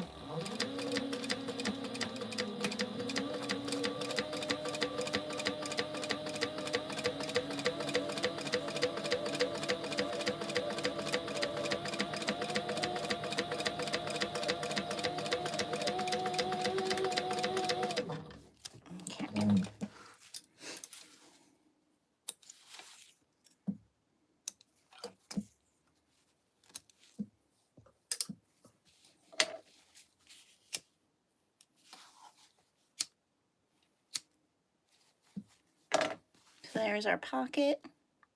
Looking cute, looking cute. All right, now we're gonna find our inside.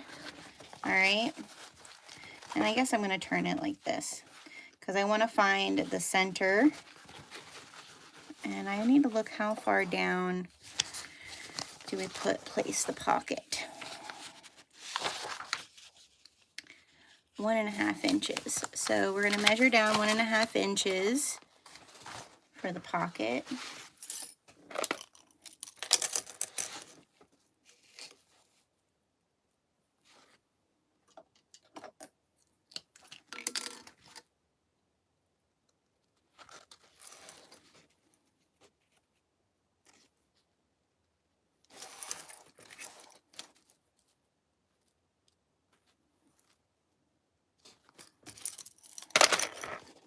Okay. And then this is where, because I'm using water resistant canvas, and because I already did those pleats, it's gonna be fun. I shouldn't have done the pleats right away on this, but we can make it work. It works. Okay. And the center of this is right there. Okay. So I'm gonna leave that on there. And now, this is where these big clips, I love these big jumbo clips. They come in handy because they're literally 1.5 inches, like right at the very edge of them. So I can kind of clip this in place to make sure that it doesn't move anywhere. I don't have to use any tape.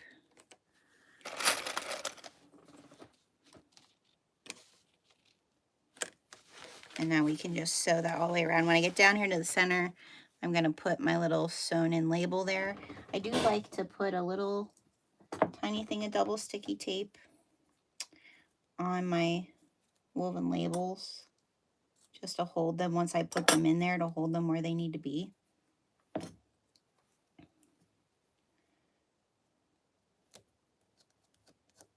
So we'll put that in there when we get there.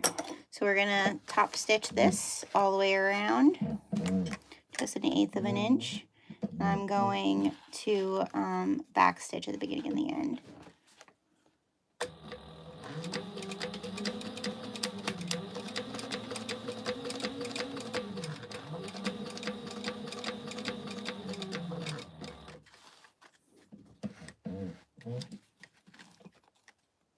And if you did do what I did and did your pleats first, just kind of pull your fabric, and then that way you're not getting like big bubbles in your fabric to do the top stitch for this. Because you shouldn't really be sewing over the pleats for this.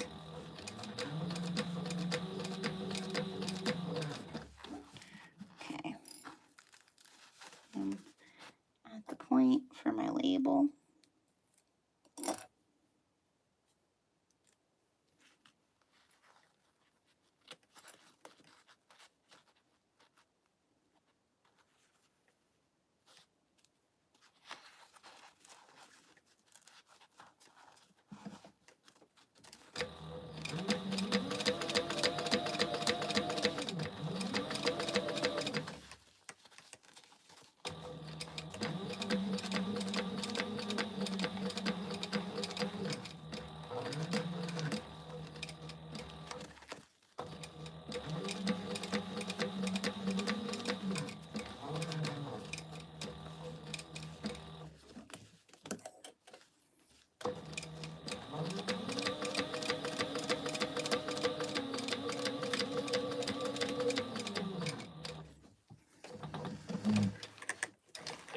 Okay. We're getting there. We're getting close, everybody. We're getting close.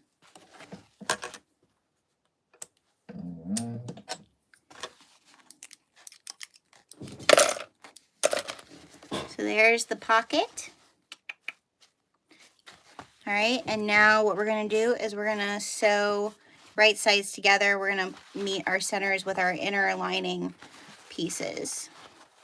So just gonna clip those, and then I'm gonna meet the pleat area. Okay, and clip those.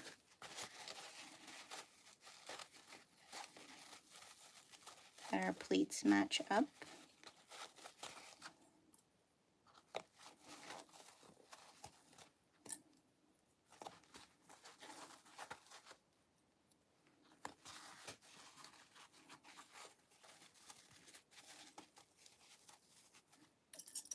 This is gonna be so cute.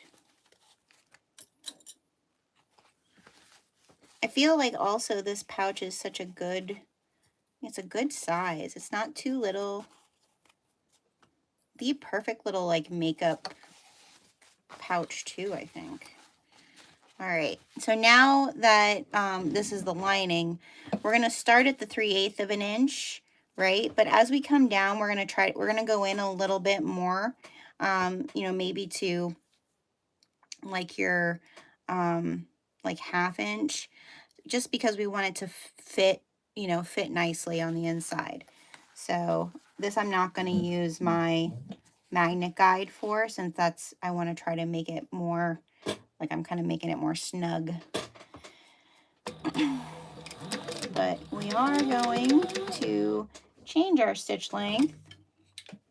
We don't want a top stitch.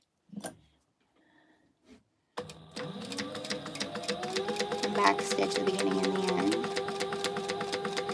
So just like the way that this pattern is, it kind of comes like slanted and then turns. So I'm going to stay at the 3/8 of an inch until I get to that turn.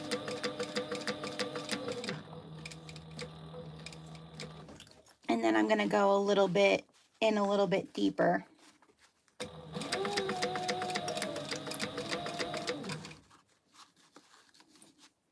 I also want to find my woven tag and just make sure that I have it pulled up so that I don't sew my woven tag into the seam.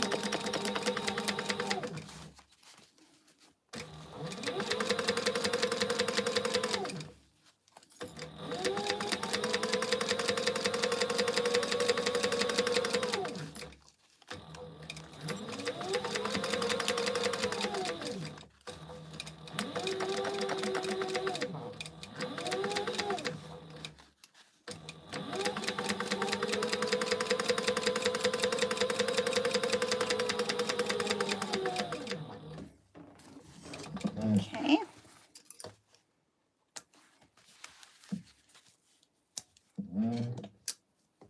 Now I'm going to clip this down. Get rid of the bulk.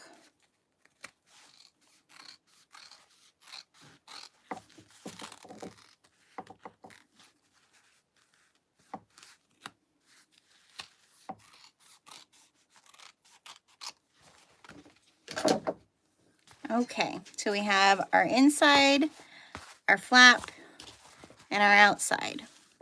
Now, where are we at? Pin your lining body, we did that.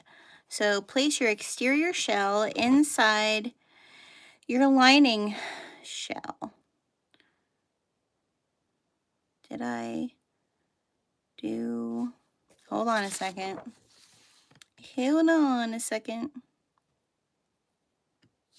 All right, we first need to do this part. All right, so we're gonna pin or clip the I'm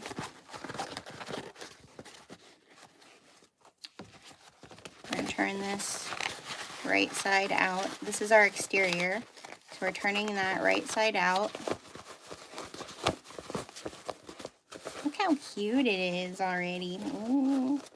All right, and then for the back, since my tag is on the back, I'm going to match the center mark.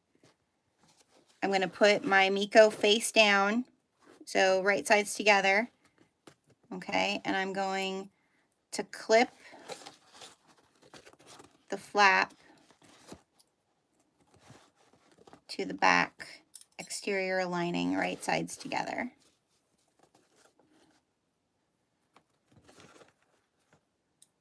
Okay, and then, like I said, you want to, you know, you got to kind of make sure you're not stitching.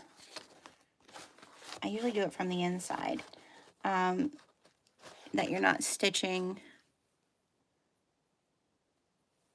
like your top piece. And we're just going to base this in place. Yes, we're just going to base this in place. So you kind of have to get right to the edge here. And we're just going to base this straight across.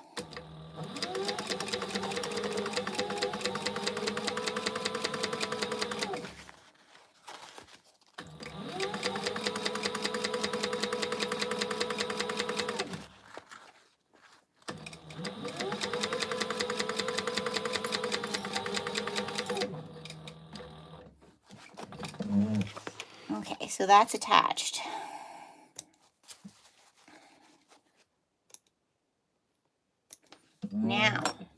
Now what we're going to do,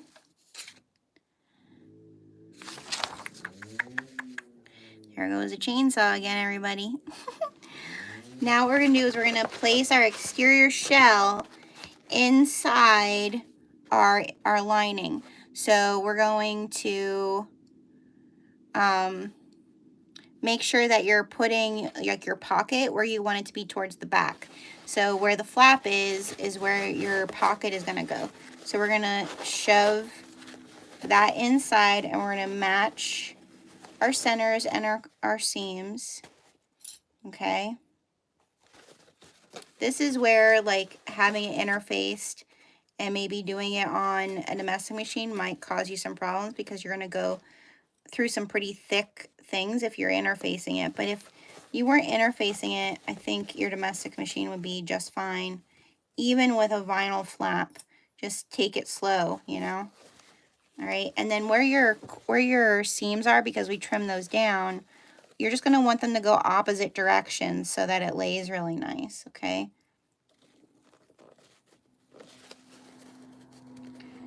And then what we're going to do is we're going to leave an opening where the flap is, okay? So about 5 inches you're going to leave in the back here.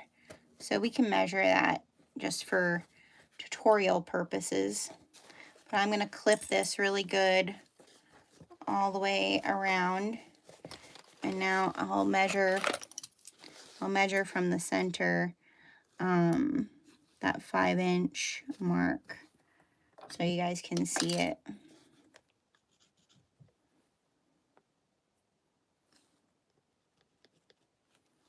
Okay, so we're gonna do the 3/8 of an inch all the way around, but we're gonna back stitch at the beginning end where those marks are.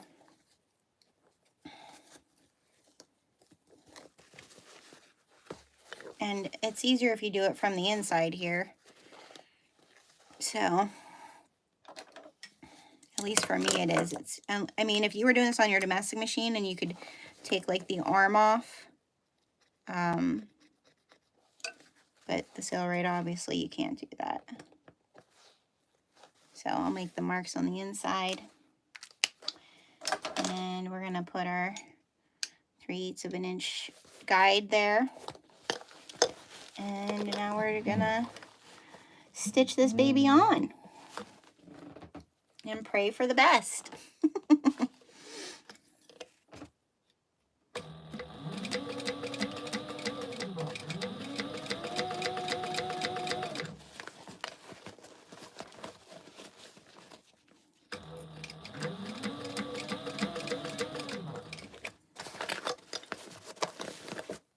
Yeah, I'm really looking forward to, if you didn't know that I taught Indigo Shambori at So Magical Texas.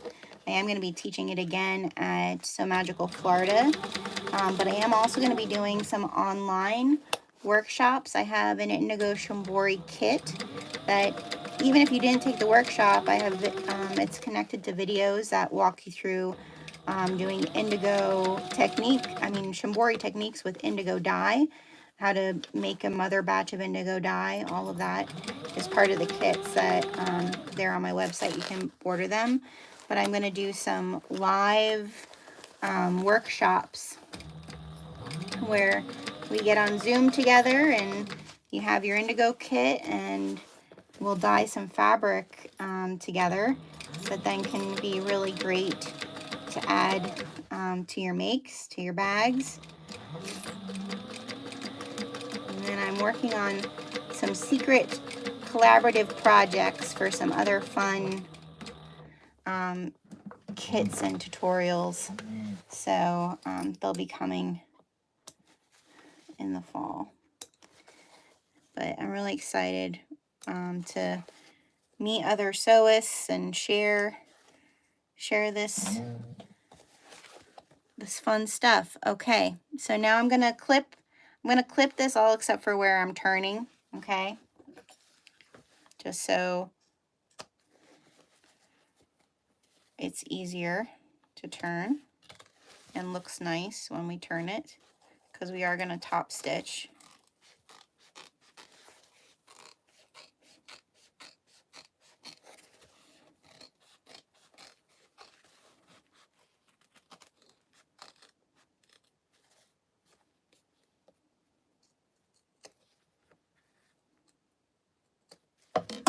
Okay. And now we get to pull this little beauty out. So let's see here.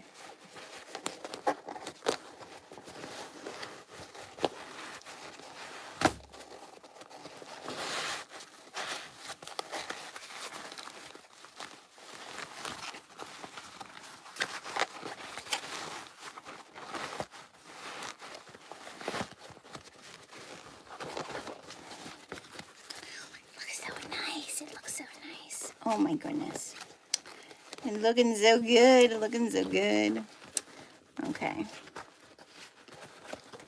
So we're gonna do the same thing we did with the lid, the lip. Because I'm gonna just take some clips and roll my seam so that it lays flat and that I'm not seeing the lining.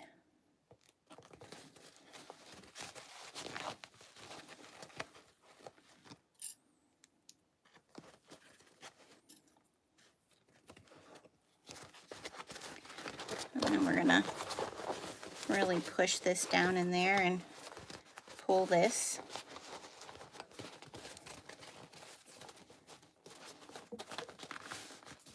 There we go. And now we're gonna just press that. Sometimes what I do like to do here though is, because we really want to make sure that it looks nice and that that seam stays where it's supposed to stay, I do use some double-sided tape there. There's the end.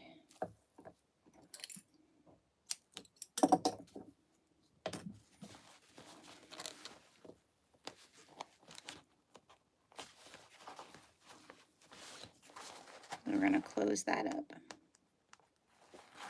And we're going to do it from the other side, not from the inside. So we want it to look nice and stay where it's supposed to stay. Okay.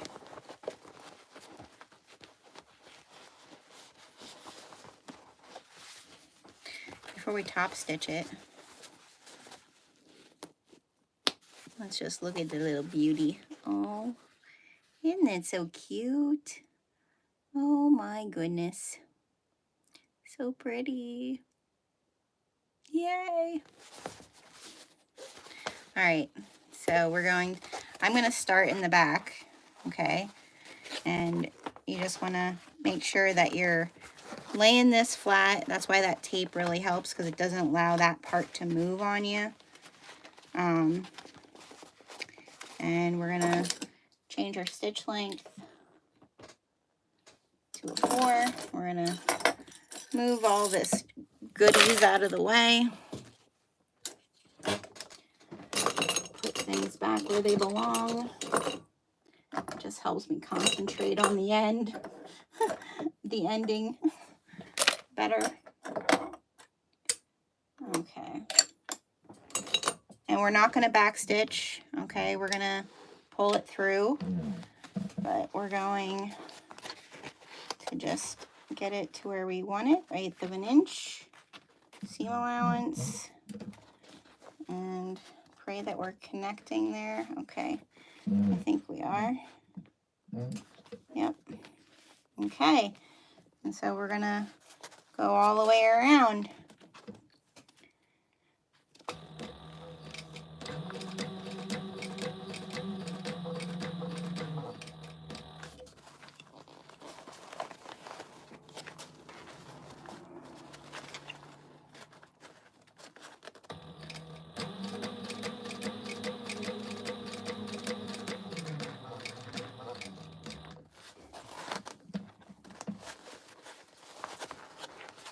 Corners here, like where your seams are, they're the hardest little part because you're dealing with some bulk there for a top stitch.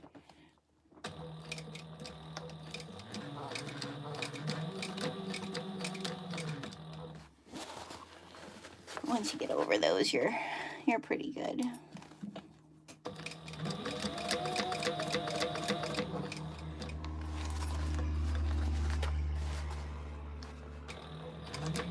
Loud cars are definitely a country thing, I think.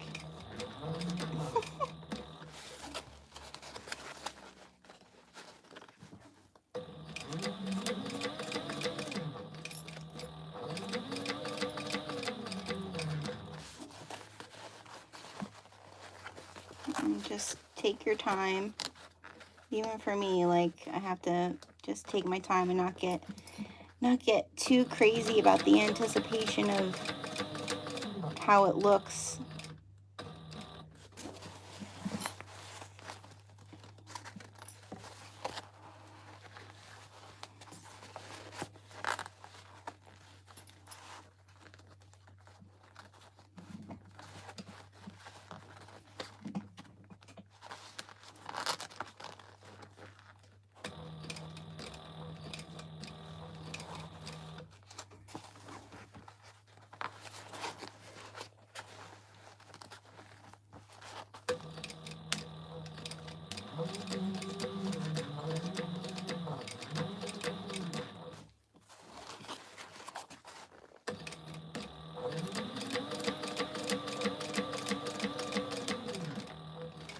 Okay, there we be.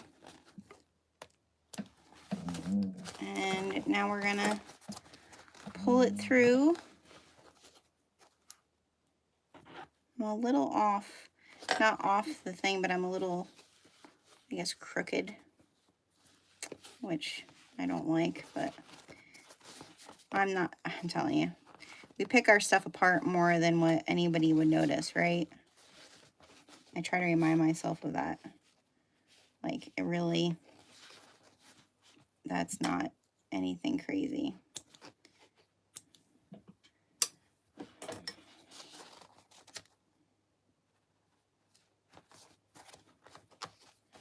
All right. Let's see it all finished up. I have a thread here. Hold on. Hold on. Let me take care of this thread.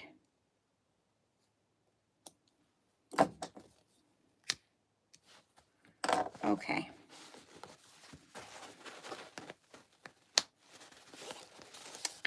Oh, he's so cute. There's our Morning Glory pouch. We have our little D-ring to connect it to a wristlet. There's the back. Very, very cute. our Miko is so cute. He's so cute. Then the inside has our little slip pocket in there, and we have our little tags. It's so cute. It turned out so nice. This is really beautiful. It appears to resemble a clutch purse. Yes. So it's definitely a clutch purse. Like, I feel if you put 2 D-rings on either side, you could definitely do like, I know like a lot of there's those chain straps, or you could put like a really thin like 1/2-inch strap. I'm going to turn you up so you can see my face. Hi, everybody. Yeah, so this got so cute. So you can, like I said, you could do it without this peekaboo area, but I think if you have a fabric that you want to feature, like, this is such a cute way to add some pop, especially like if you're doing craft fairs or you have an Etsy shop, and you know, a lot of places have themed fabrics that you're using. This is a great way to like just give it a little bit of a theme on the outside and then add more of that theme, you know, on the inside.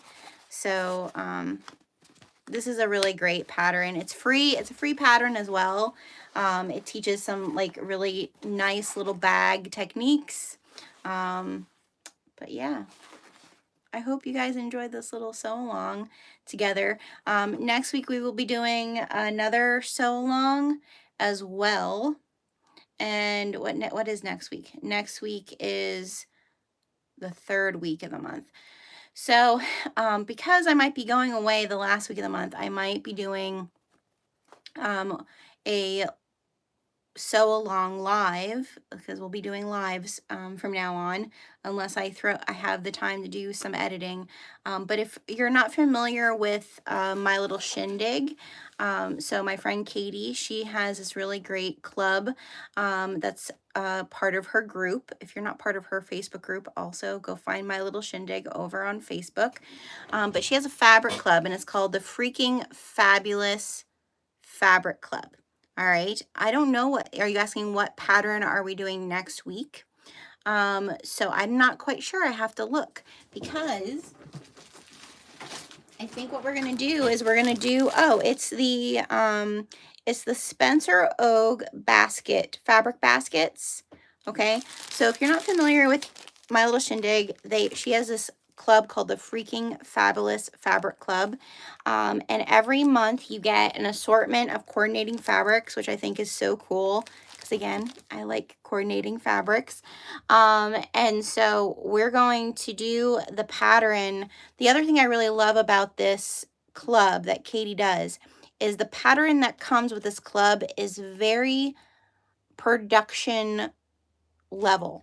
All right, so you'll find that it doesn't, you know, having a bag that is a production, like you could batch it for a shop or batch it for a craft fair, is really important, because that is what cuts into your margin, cuts into your profit. If you're doing a lot of really complicated bags and a lot of different complicated bags, then you want to look for, you need a specific demographic and a specific market. And I'm not saying it can't be done, but if you're like me, where you're doing more of your hometown craft fairs, you might have a little Etsy shop, or you sell a little bit on your Facebook group, like I have done in the past, not doing huge, you know, conferences or conventions, things like that, then you're going to want more production level type of patterns that can make a really beautiful piece, but that you can make a lot of them in a portion of time, so that you can make money doing your craft. And so My Little Shindig's Freaking Fabulous Fabric Club, every pattern that she has sent with this is definitely that scale. So I'm going to start sharing her club once a month. So we're going to be making those baskets with her. And so every time, like, I'm not going to share this because, well, this part here, because there's a QR code for the pattern. But I love Diane over at Spencer Og. She's so awesome and such a good sewist as well. Like, her patterns are very well written. So you get the pattern when you get the club. I do believe Katie has a waiting list for the club. So when she opens it, if you want to be on the club, get on the waiting list. But it's always beautiful. And you could use the fabrics for so much. Like, it's not just about bags. Like, I think these would be great quilting fabrics. That, I mean, even like children's, like I used to make like little shorts and things like that for my daughter. I think you could totally, I think there's enough fabric here to do like a little fun spring outfit, you know? So, yeah, so that's what we'll do next Monday. It'll probably be around the same time just because my husband heads to work, my husband's second shift, so it's easier for me to not be fully distracted if I do it before, you know, like, yeah, after he goes to work. So I hope you enjoyed this. I hope if you make any of these, if you make any of the Morning Glory pouches, please share over in the Blue Cala Facebook group. I know she would love to see other people making this. But then also please feel free to tag me on your social media or share it in my free Facebook group. I'd love to see the ones that you guys create as well, especially if you're going to do the little peekaboo. I'd love to see what you're like featuring in your peekaboo areas. That would be super cool to see what all you make. And if you're interested in joining my Patreon, that is truly how I'm going to keep this going. And like, basically the hardest thing about this was, like thinking of a new pattern every week and like having to like get that cut out, like the time that takes away from other stuff. Like it really, I love doing it and I want to keep doing it, but that was definitely like was an area that I had never thought about until I started doing it. So we'll keep doing them, but we'll be doing lives for the next couple of weeks. So have a great one. Thanks for joining me. Please share this out with your friends. Follow me over on Instagram. Follow my Facebook group. And remember that crafting is the healing part. And the healing part out of all of this for me was sharing with you the kind of transition and the chaos that was happening after I came back from So Magical, just in my own personal not wanting to let go of something, that it's time to kind of let go of that and move on to amazing new things. So thank you. Have a great one, and I'll see y'all next Monday.